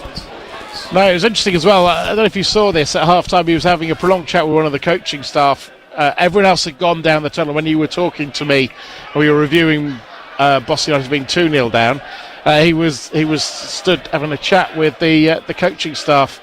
In fact, before coming off. I think they've changed their mind about who's coming off now, haven't they? Coming off. He's probably gone, I'm on a hat-trick. Yeah. And Boston's changes. Well, Michael Kelly's coming off. He's had a bad night. Well, to be fair, there's not been many good nights. No. But I can't think of anyone. Good luck with the... It's been poor, hasn't it? Sponsors, yeah. And Waldock off. On comes Hampson. And Nolan, in fact, wasn't the man come off. The 2 players who come off have gone right over the other side of the pitch and are walking round. So, from what I can see, I think that's Gwion Edwards. And possibly Williams, who's come off, or is he taking the free kick? They're right over the opposite side. I think the form Boston have shown has been reflected in the 4th official there. Yeah. Or maybe just us. So, free kick for Morecambe to get things back underway. 17 minutes into this second half. It's a lovely little flick. Cleared away. Dixon Bonner was the man with the flick. Francelay wins the header. And now Morecambe try to find the space. Carson's gone back into his natural position of left back, and he's got Nolan running at him, and there's nobody who's tracked the run. It's played across goal. It's going to be a simple tap-in if it wasn't for Ben Grist. Good clearance from him to deny Ben Tollett a goal. That could easily have been 5-0, as now Kane comes forward down the left-hand side, and he gets adjudged to have put the ball out of play, and it was Williams, the second player, off. So Williams off, Edwards off, on come Ben Tollett into the central midfield area, and also Jan Songo coming on into the central midfield as well. So fresh legs for Morecambe, who have it with Blackman, plays it out to the right hand side, and it almost feels like Boston are playing with 10 men, the amount of gaps that are starting to open up. Rob, if we take a quarter of a step back here, is this though what Boston United, I know I'll take all the injury stuff that I'm sure Graham might mention, but is this where Boston are really? They're a team that are probably likely to finish somewhere between, I don't know, 14th and 19th, something like that. They're hopefully going to be better consistent to not get in the relegation places, but they're not going to be consistent. Yeah, I mean, the thing is, up until this point, they had the last few games, they had started to show the consistency, haven't they? And that's the thing. It's, you felt like that had been coming, and the fact they'd gone 5 unbeaten in the league almost showed that. But is the expectation different when they're playing like a Forest Green? I think they probably there's a different mentality about them when they're coming up again, and I think there's a mentality around the football club of these are a bigger club, so we need to do things differently. Where maybe they thought tonight, Morecambe bottom of the table, this could be a comfortable night for us, as the ball is out of play for a Boston throw taken by Carson for Coyle. Now back to the halfway line to Fogarty. Switches play for Grist. Not a good night for the 2 centre halves, but again, when we speak to Graham Coughlin post-match, these are players that he's brought in, Michael. This is a year on. This is not a team he's had to pick up from another manager. No, I mean, I think they're all his signings, aren't they? Near enough. Dylan Hill. Sloggett was one of his, yeah. Yep. There's, it's looking through the team. Yeah, they are. I mean, even technically, Dylan Hill got a new contract, didn't he? So, I mean, I'm not saying Dylan shouldn't have got a new contract, but they are all his. The whole squad at the moment out there, or team, are his. Long throw for Boston into the penalty area from Boston, headed down and cleared away by. But you know Morecambe. What? Of course, it's horrendous to concede 4. But Rob, what is also driving us both mad, and I'm sure Graham Coughlin, is you've seen signs of why Morecambe concede goals. When Boston get the odd bit of decent delivery in, they often win the first header. Sloggett was one of the players that winning first headers, yet they're just making nothing of it, and they're not doing it consistently enough, getting the ball in the box. No, this has been the worst display of the season. And Truro was pretty bad. I can tell you that Spalding have having a good night, not too far away. They lead Royston by 2-0. And how's it going elsewhere? Elsewhere, Harbour still drawing, so that would mean Spalding would be going top. Gainsborough Trinity heading into the playoff places. They're 2-0 up at Workington in the Northern Premier Division. Workington down 10 men in that game as well. And Lincoln United drawing 0-0, which would be a valuable point for them at Silesden. Ball is with Hampson. To the left to Coyle. Can't find the pass through for Hiwula. Aziz feels he was dragged back. Boston have it with Dylan Hill. Now with Coyle, who again looks backwards rather than forwards. Now out to Lavinia on the right hand side. Back to Grist. First time ball into the edge of the penalty area. Donnelly can't quite get there. Picked up by Nuttall, looking to set Morecambe on the attack. Hill misjudges it, and Morecambe have got players forward on the left hand side. Looked like he might have been offside there. Tollett, the official, was behind play. Morecambe still in possession, coming up to the midway point of this second half. It's Boston 0, Morecambe 4. It's a long ball forward again. Carson not getting there. Fogarty has to dip his head in, and it will be a Morecambe throw. Yeah, I mean, I was just having a sort of a conversation with Christian on our WhatsApp group. 4-0 is the worst result. I think they've had that 8 times here at the Jacobs. Obviously, once they were at York Street, they've had heavier defeats. But when they were coming forward, a couple of times Morecambe were coming forward. I mean, I'm not being funny. It could easily be 5 or 6 now. Yeah, Grist with that challenge, wasn't it, to stop the goal going in not long after the penalty was scored by Nuttall, and it's Morecambe who have the ball with Nolan to Payne now, to back to Songo. Clip ball forward for Nuttall, trying to get his way through, but can't do so. It's with Sloggett out to the right hand side for Lavinia, driving forward over the halfway line now. The Boston right back looks up, doesn't have an option, has to go back to Grist, and again, you don't feel any urgency still, Michael, does it? I know it's 4-0, but give yourself a chance of getting back in the game, or getting some pride back at least. Well, so I don't want a player to get sent off. Where's the clattering challenge? You know? Boreham would have gone about them. 2-1 up now at York City. Be a great result for them as well. If Boreham Wood can hold on to that, that would, in fact, put Boreham Wood top of the table. Rochdale would have 2 games in hand on them, but newly promoted, as Boston try and get the ball into the box. Donnelly's been caught from behind. Play continues. It's with Coyle to Carson. Coyle once again switches it out for Grist. Quite a bit of ferocity on that pass. Grist did well to control it. Out to the right to Lavinia once again. Driving forward, out of play. And hopefully Michael Horton can bring us some more luck with the score. Boston 0, Morecambe 4. You've never been keener to stop commentating, have you? No. Boston United have possession. Hiwula slips on the edge of the area, and Morecambe will bring the ball away. In fact, there's a foul as well. It's going to probably be a yellow card as well. Not sure who it was who got it. I think it's Hiwula. And that would be the cherry on the cake if one of his players got sent off tonight, because he must feel like he's staring a checkmate almost for Saturday, in terms of, you don't know how bad injuries are. We shouldn't forget Frankie Maguire out as well, but we don't know how bad the injuries are, do we, Rob? No, in terms of when they'll be available. Lancashire will be back, so he's suspended. He's suspended, so he can slot in at centre half. So I think that solves one of your issues. It's Mills and Teal. Mills came off injured here on Saturday. Teal with, I think, a head injury. So hopefully nothing too long in terms of that. Maguire and Richards were out here running when I was speaking to Graham Coughlin pre-match, so I think they're not far away. Hopefully they'll be back for Saturday, and that might just add a little bit more steel to the Boston team. Clearance from Morecambe, from the keeper, long downfield. Boston win the initial header, ball goes out of play, and it's going to be a throw. Rob, I have to tell you, I've been at some games for Radio Lincolnshire when I've I've been commentating at 6 and 7 now. There's always things can always get worse. Hopefully not, though, and hopefully Boston can show a bit of fight, get something. Hawula's through. Hawula into goal. Hawula with a chance to pull one back. Keeper saves it.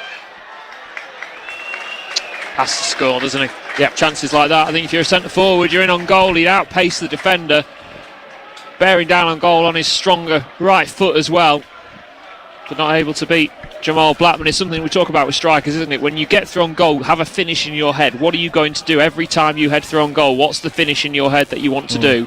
It didn't feel like Hawula had that. No. Boston United on the edge of the area. Dylan Hill sliding challenge. It's out towards the left-hand side. Boston looking to try and create something now. Left-footed ball to the back post. Can they get one back? It's headed back into goal. Sloggett chasing after it. Can't get hold of it. Trying to show some strength, but Morecambe trying to clear their lines. Dylan Hill inside the centre circle. Coyle, Hill towards the left-hand side, but Boston in possession inside their own half. Can they find a way forward?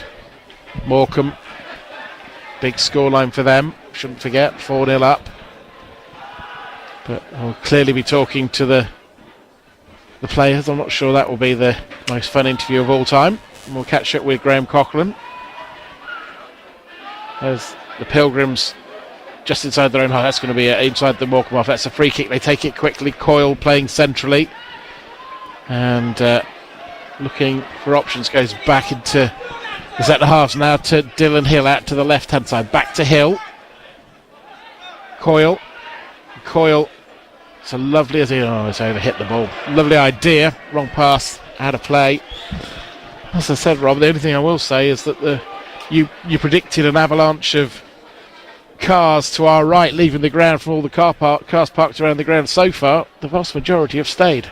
Yeah, they have. Credit to them. 1,500 or so Boston fans. Maybe they're staying to vent at full time, maybe just because this has been nowhere near it. It's been miles off. But it has from the start. It was a 5-minute spell, wasn't it, to start the first half, where Boston looked like they were going to create chances and they pinned Morecambe back. But away from that, there's been nothing else.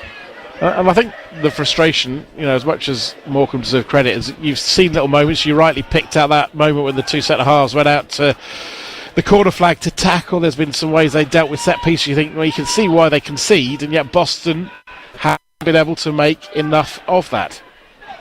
No, again, it's at the end of the day, they're bottom for a reason. Yeah. That's the thing, isn't it? We're at the stage of the season, we're not 2 games in where people are maybe not in the rightful position. We are at the stage where teams are where you would expect them to be, majority. Boston coming forward, ball's going to go out of play, is it? No, Morecambe have kept it in play. And they're deep in their own half. Boston trying to win the ball back, trying to pressurise them, slog it in there as well. It comes off a Pilgrims player and out of play, and I think Graham Coughlin has cuts a frustrated man at the moment. I'm sure it's the sort of game that he'll probably say to us afterwards he'd love to be on, because he would have tried to inject the intensity playing where he used to play at centre half, because that's one of the things that's frustrated me in this game, is the lack of intensity from Boston in the match. Yeah, throughout it, hasn't it? Yeah, there's been nothing really. It's been and at times when it's been a battle, it's been Morecambe who've been winning the battle. Morecambe foul, poor challenge, free kick. Just naive, isn't it? Yeah. That's the big thing. I think we see this when Boston bring in their younger players. Ben Griss gave away the penalty on Saturday, which again there was no need to grab hold of the player that he was grabbing hold of. Naive decision. Tonight there's been moments where it's been naivety which has led to goals, and we see that when they have their younger players in the side. And when you look at what Boston have built up as a squad, when they do have injuries, the young players come in, and there is a real drop off, and the players that do come in just don't seem up to the level needed to be playing in the National League. Another change for Boston incoming. Shouldn't forget though, Rob, on a positive note tonight, we have two of our clubs a step or two below. Spalding United winning, could go top tonight. Gainsborough winning away from home as well. Yeah, really good night for them. Brilliant for firstly Trinity coming back from defeat at the weekend, but Spalding, as things stand, going top of the table. Yes, Harborough will still have a game in hand on them, but a nice little thing of note. I think that'd probably be the first time they would have been top since their promotion, so a couple of years ago. So yeah, big moment for Jimmy Dean and his side. Should say Matty Norcutt replacing Kieran Donnelly. And it's going to be a free kick for Morecambe from inside their own half, played towards the edge of the Pilgrims penalty area. And there's a foul, there's a push, and it's going to be a chance to clear their lines for Boston United. But I think for the first 5 minutes, maybe that much. At the start of the second half, you thought they're going to have a go here, Boston, but after that, there's been nothing really, has there? No, there hasn't. No, we've had two chances for Boston in this game. Donnelly's header in the first half, which was well saved by the goalkeeper, and then that clearance off the line first couple of minutes of the second half. Away from that, Jamal Blackman's had nothing to do. No, he's been almost a spectator. It's a throw for Boston United, and the Pilgrims play it into the Morecambe penalty, headed away. Dylan Hill trying to get after it, and it's with the visitors, team that, to remind you, in 8 of their last 10 games have conceded 3. At the moment they're on a clean sheet. And I reflect back, Rob, on talking to Peter Costello in the final hour of the show on Saturday, saying, well, they'll say this and that about being a difficult game, but at the end of the day, if Boston are going to do anything this season, they should be coming into this match and winning it. To go against Truro and Morecambe and pick up nothing. A point at Sutton, that was a last minute equaliser for Sutton, and the disappointment of that for, I mean, you did the Truro game. I mean, both, it would be somewhat similar to this, wouldn't it? They weren't similar. At the races. Very, very similar. Defensively poor. Hiwula trying to run through. Chance for Boston on the edge of the area. Played across goal. Shot hits the side netting. It's going to be a goal kick. Best chance we've seen in a while, isn't it, from Boston United? And Matty Carson coming forward from left back. I think Michael Kelly had a really poor night and didn't really get forward at all in the game, did he? You've seen Carson already from left back getting forward, getting involved in the attack there, and it was a decent enough strike, wasn't it? You could see what he was trying to do, got his body over the ball, kept it low, and wasn't too far wide of the post. I mean, Graham may say something of this when we interview him later. There was a bit of booing at half time, but I think the Boston fans have stuck with. They've not been making a huge amount of noise, but they haven't had much noise to make anything about. Much to make a noise about. It's a bad night, isn't it? A bad night at the office. I mean, I think the saving grace is that they had been unbeaten in 5 in the league before it, so this isn't a continuation of a run. No. The referee, as Boston were coming forward on the edge of the box, sees an infringement. It's going to be a free kick, and it remains 4-0. Remind you, Spalding United 2-0 up. Games for Trinity, I think last we checked, still 2-0 up, Rob. Yep. And the first of the departures underway on the ground, but we're in our vantage point in the commentary position. There's treatment going on for the Morecambe player. For at least for the next perhaps 6 months, we can still see the AstroTurf away to our right, and where the cars park and where they leave the Jakemans to head back out towards the A16.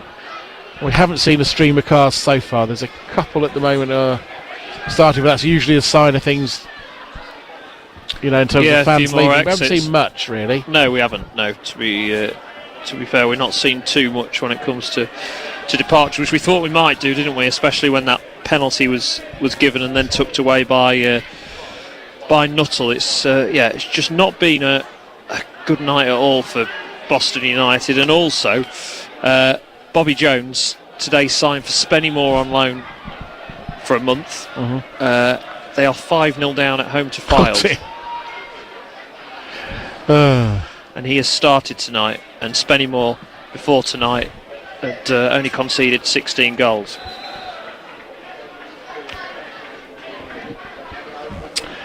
We really are missing nothing. We're waiting for Blackman to take this free kick. It's from the edge of the D. Remind you, it's BBC Radio Lincolnshire you're tuned into. Rob Makepeace, Michael Horton, your commentary team. Rob will be with Christian to bring you commentary of Boston United at Tamworth. A physical examination of the Pilgrims coming up on Saturday, as in comes the challenge, and out goes the ball. It's going to be a throw for Morecambe, and you wouldn't say they're time wasting. They don't need to when they're so far ahead in the game.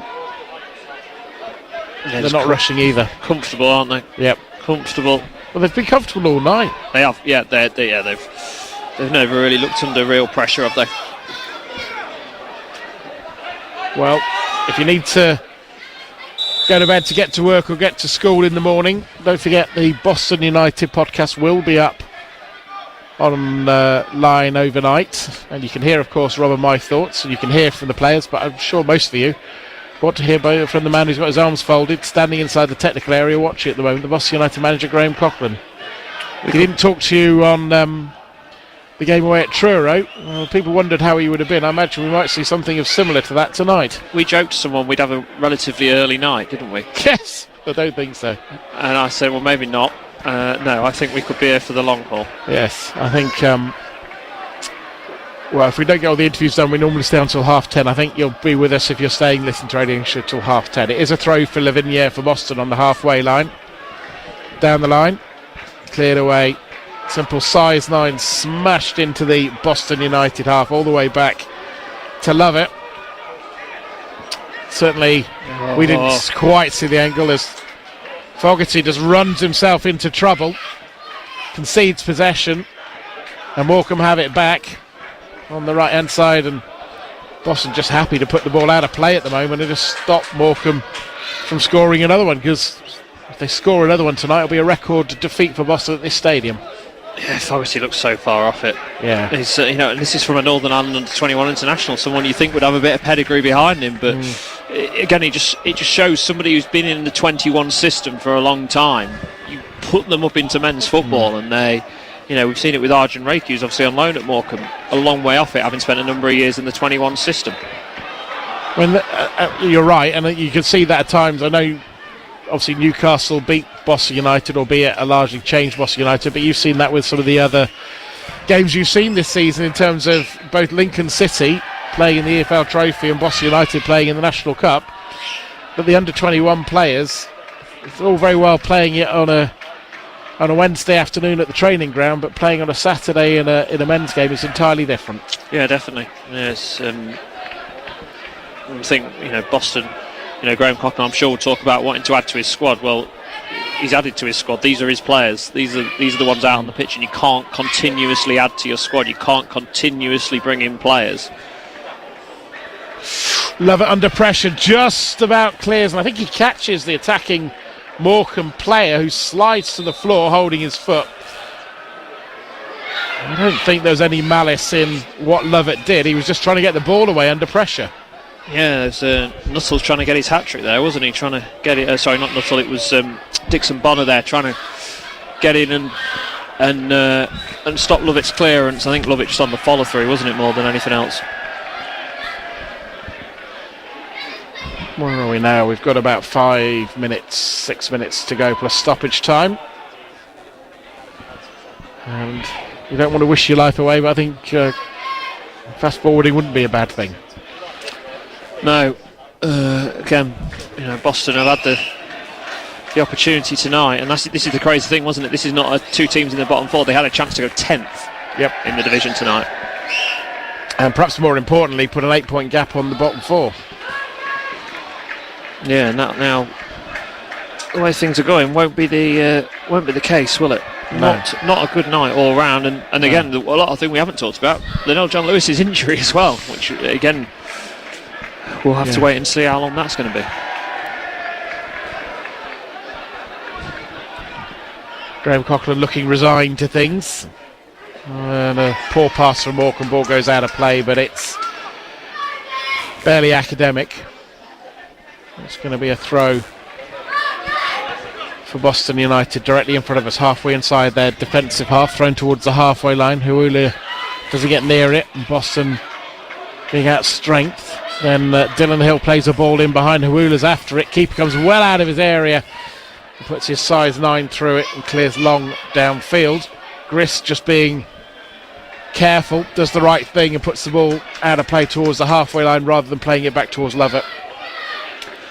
Yeah, again, it was just simple long ball, wasn't it, from Morecambe's back line under a bit of pressure, and Blackman nearly playing his attackers in. It was that simple to get in behind that Boston defence. Once again, Morecambe trying to come forward, but Ball hits Lavinia, who it doesn't feel like he's seen much of the ball second half. I don't know if it's because he's on the opposite side and you sometimes have that perception, but I think ball I can't think of a Boston player. hasn't it? Yeah, and I can't think of any Boston player that. I mean, good luck to the sponsors. Dylan Hill's going to get man of the match. Well, I'm telling you now, because it's the easy pick when things aren't going well. What we've seen another change here for Morecambe, and they're able just to think about the weekend fixture, aren't they? Credit the referees trying to rush the substitution, but I don't think. I think it's Dixon Bonner coming off. There is no rush. No. I don't think even the most ardent Boston United fan will be encouraging this player to come off any quicker. No. So Tamworth, and a worry for Tamworth if they don't get defenders back, because Tamworth, their big threats are long throws, set pieces, direct, and they're very good at what they do. And you have to show a bit of ticker, don't you? And it is a real tough place to go to. It always has been for many a season. And if Boston can't do what they need to do against a side bottom of the table at home, then a side who are very good at the physical side of the game away from home on a 5:30 kickoff on an artificial surface, it's not looking good. Yeah, to remind you, we got double bubble on Saturday again, like last Saturday. The early kickoff, albeit at 3 o'clock, will be Lincoln City. They're away at Lake Norwich. Tony McHamilton will be with me for that one, and then we'll hand across to Rob. You'll be at Tamworth from full time at the Lincoln game. We'll hopefully bring you a reaction to the Lincoln match before kick-off, and then Boston United against Tamworth, and as Rob keeps saying, a more physical examination. I don't think you probably get from any other team in the National League at the moment, would you? No, there's not too many who play in that manner, but Tamworth for the second season running. Last season they've said that brilliant league campaign, nearly got in the playoffs and the FA Cup run as well to the third round where they faced Tottenham and put them under a bit of pressure, and again this season just sitting outside the playoffs on goal difference going into the weekend. Morecambe comfortable in possession. Game largely disappeared over the horizon and just really seeing out time. With Arsenal now 4-0 up against Atletico Madrid. That's some scoreline. Gyökeres scoring a couple in that one. And Newcastle United 2-0 up. Harvey Barnes and Anthony Gordon against Benfica. And Manchester City 2-0 up. Bernardo Silva and Rob Erling Haaland. Of course. And that's Morecambe flying forward. Ball goes out of play. And it's going to be a throw for Morecambe. If you tune into BBC Radio League Shenanigans, they're very flat. What's going on? Well, it's Boston are 4-0 down, and it's been. Is it the worst? I mean, is it the worst performance you've seen this season? Well, look, number one, let's credit Morecambe, but is it the worst you've seen from Boston this season? You saw Truro away, which was probably the low before then, wasn't it? Yeah, I mean that was a bad day. I think that was coupled with the journey and the weather, which didn't help matters. But I think this is probably. But I think both were as bad as one another. I think Truro, Boston never got going at all, never started, and defensively looked poor. I suppose you would say the same tonight, wouldn't you? Never got started, defensively looked poor, never really looked in it, and that's been the big problem, I think, for Boston United is when they lose some of their key players, when they lose some of the experienced players. We're about to get the man of the match, Michael, which is going to be interesting, but they do really struggle. You can't pin it all on not having Zach Mills or not having Connor Teal, but they look like a kids team, don't they, at times, the way they play and the naivety in the game. Yeah, absolutely. And like I keep saying, it's just in that first half, when you watch certain things, I keep going back to it, the two centre halves chasing out to the corner flag. You watch Boston, a couple of times they got decent delivery. They did in the second half, and I think it was Slogger got his head to the ball. But that's all they've done. And anyone watching the stand can see there were opportunities if Boston were at it. They just haven't been. Without a doubt, yeah. There was the two moments. First half, I think it was 15 minutes in, where one centre half was almost in the dugout and the second centre half was on the right hand side of the centre circle. There was about a 30-yard, 40-yard gap between them. And then the second one, as you mentioned, the example where they're both in the left back position. I've never known two centre halves like that in normal play. I don't think I've ever seen it. And you're thinking, well, this is your moment. These are your opportunities the chance to exploit them, and they didn't. And Morecambe have got in behind here. Are they going to get a fifth? 5 minutes of added time. 5 minutes. Still nobody leaves. No. Well, I'll be interested to see what the reaction is at full time. There was some booing at the end of the first half. Few now deciding to leave, but you're right, Rob. I mean, there's not exactly a stream of cars going past, which often you can see here. Yeah, it's quite quiet, isn't it? Yeah.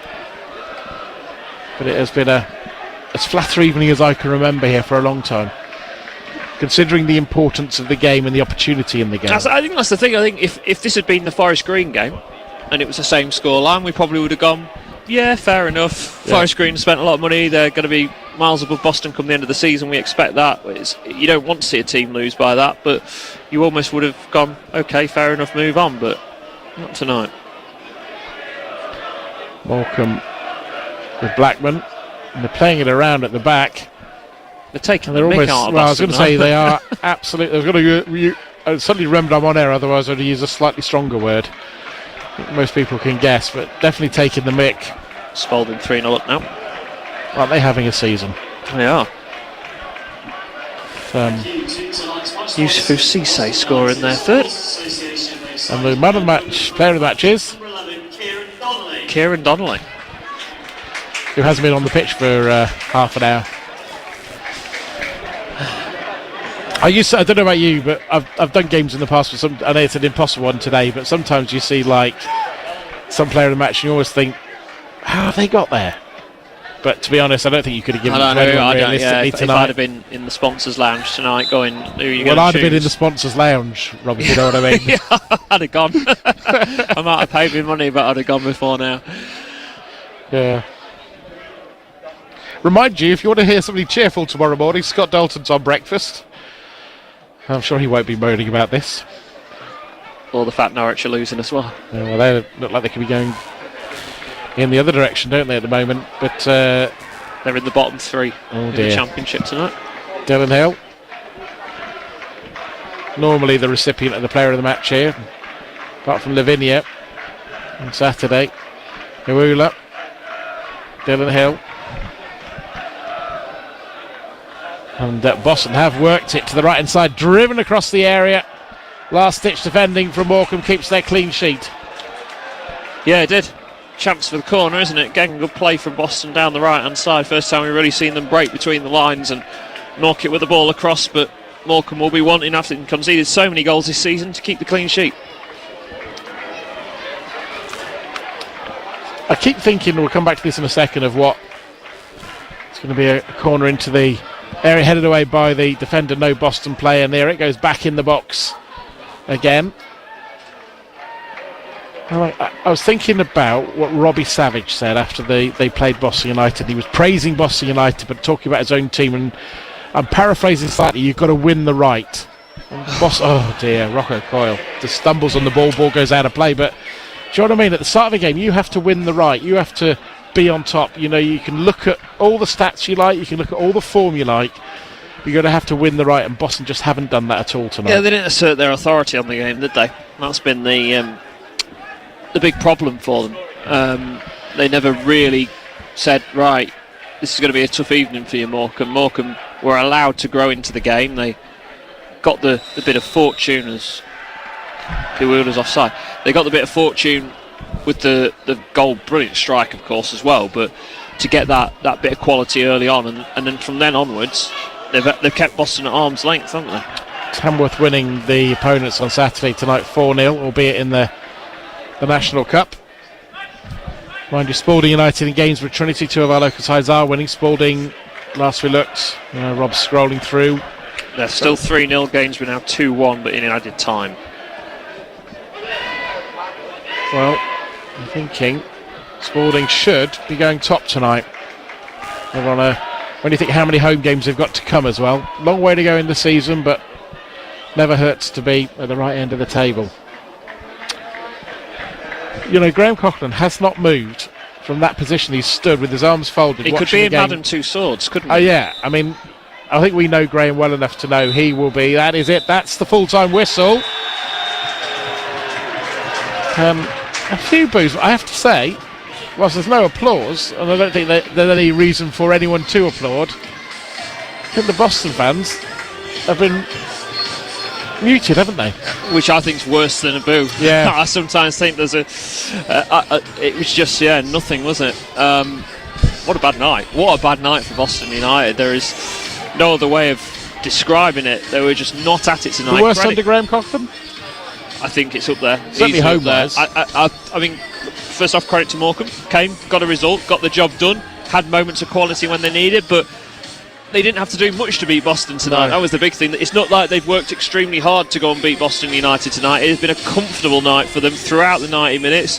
They've had some real moments of quality with the goals that they scored, but away from that, they've not really been troubled. Jamal Blackman, very quiet evening for him in goal, and difficult night for Graham Cochran, difficult night for Boston United. I mean, I always try, and I know you're reasonably the same, try to look for a positive. The only one I can find is at least it didn't become 5 or 6. There were some very good chances for it to be that way. It really was, especially after the fourth goal went in from the penalty spot. There was opportunities where you thought Morecambe were going to go and get that fifth or sixth goal, and I think obviously when the subs were made by Morecambe, they again just changed the game slightly, in the fact that they didn't really get the momentum back into it. But I just look to my left, Michael, and usually that stand is full of people clapping supporters, clapping the players. As players go across, there is 10, 15 people in there. Yeah. We go through the goals. The first one, I mean, criminal how it was surrendered in midfield. The long range effort, we haven't got the angle on it. It's a great strike, but I mean, I'd love to see what Jimmy Walker, our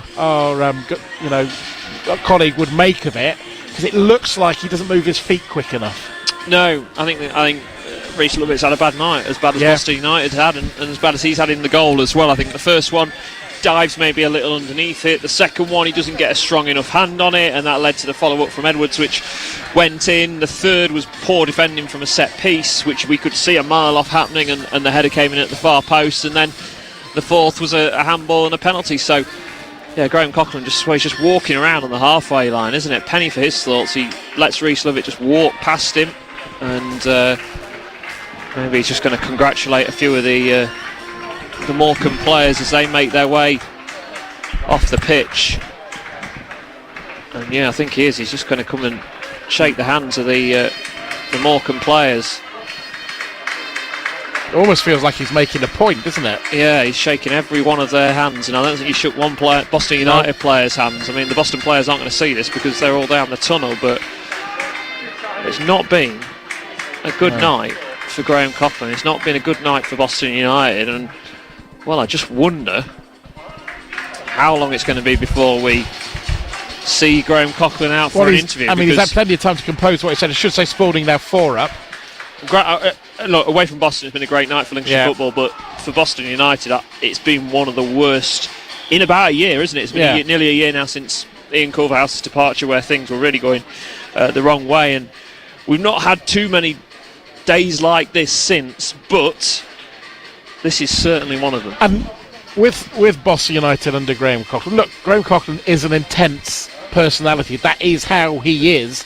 That's what he wants from his team. Well, it wasn't there, was it? There was a tiny bit in the first half where they got a couple of crosses in. It lasted about 3 or 4 minutes. There was a tiny bit at the start of the second half where you imagine there was some strong words said at half time. But other than that, nowhere near it. They've been a mile off. They've been miles off it all night, haven't they? There was never really anything when it came to a spell, a 10-minute spell where Morecambe were really under pressure, a 15-minute spell where you felt like Boston United were going to go and get a couple of goals. That never looked like happening at all. And it makes things difficult again, because the way the National League works, and especially this year with how tight it is at the moment, is that all of a sudden, as we've seen with Boston United, they go on a 5-game unbeaten run, had the chance to go 10th tonight. They've missed that opportunity. Now, it is a week where they're playing their game in hand, so it doesn't affect them too much in terms of the league table. But all of a sudden, you can go on a run of 2, 3, 4 games where you're not at it. They've got Tamworth, who they play next, who are a really difficult side to face. When you look at the results that the games that they've got coming up away, after Tamworth, then they go into what you would say is the tricky run of games. So Altrincham away is a winnable one, but then Rochdale, Woking a tough place to go to, Carlisle United still to play here. This is a tough run of fixtures. But Rob, also, aren't we, they've been on a good run before this, Boston United, but aren't we realistically we were talking about the going 10th. they're not a team. They're not a top half team. place. They're not a top half team. Realistically, at best, they're probably 14th, and hopefully they're not going to be in the bottom 4. No, and I think again, a successful season is remaining out of trouble throughout the season, which we've always said, and which they are at the moment. But when you take a result in context tonight, they have been so far off, and I think is this result tonight, bearing in mind in the last 5 games they've drawn here against Scunthorpe and Forest Green, who were 2 of the top 5 sides, is this result tonight purely down to 3 defenders being out, or is there more to it? Well, is it also different when you're not playing the top 5? There is more expected of you. I think Boston have struggled when there is an expectation on them to win. I think that has been the case. I think they have looked the best performances this season. The majority of the best performances have been when people from outside of Boston would look at the game and go, Boston aren't going to win that. So I think of the draw at Southend, the draw at Hartlepool, the draw here against Forest Green Rovers. Yes, they're all draws, but they're against teams that are very, very good and are high up the league. People never expected Boston to do something those nights, and they got something, or those days, and they did something. When they've come up against teams that many would expect them to beat, so Truro, Sutton, tonight, that's when the struggles have come, and that's when they've not performed. And is this worse than Truro? I think so. I know there's recency bias. Yeah, I think tonight and Truro are pretty much level pegging when it comes to performance. I think that's the big thing. Yes, one was 3, one was 4, but I think in terms of performance, both had exactly the similar traits. They had Boston not at the races, they had poor defensive displays, they looked like men against boys, and they never got going. And the thing was, if you watch the first half particularly, there was, and I'm sure the Pilgrims fans in the cars will remember this, and those listening home remember talking about it. There was a moment when I think it was Donnelly, wasn't it? Came out to the right-hand side attacking. Both centre-halves come out to the corner flag. I mean, they weren't organised. They weren't cohesive. They had no centre-halves in the penalty area. And then when we saw set-piece balls going in the box, they weren't dealing with it, and yet Boston didn't make the most of it. No, throughout the evening, you could see why Morecambe are where they are. You could see why people like them going forward in an attacking sense, and the second goal in particular was lovely in terms of their build-up play, and credit to them for that. So you could see why they score goals, but you could also see why they concede so many. Boston just didn't take advantage of that side of the game tonight. They never put Morecambe under pressure. You could see the 2 centre-halves. They're not a partnership at all, but they never looked challenged. Nope. Throughout the night, they never looked a partnership, but they also never looked challenged, and that's the concern. And that's the thing, isn't it? For if Morecambe centre-halves look like that, what did Boston centre-halves look like? I wouldn't say Boston centre-halves looked as disorganised as Morecambe's, but they also conceded 4 goals, and Morecambe got away with conceding nothing. Yeah, 20% of Morecambe's goals this season they scored tonight.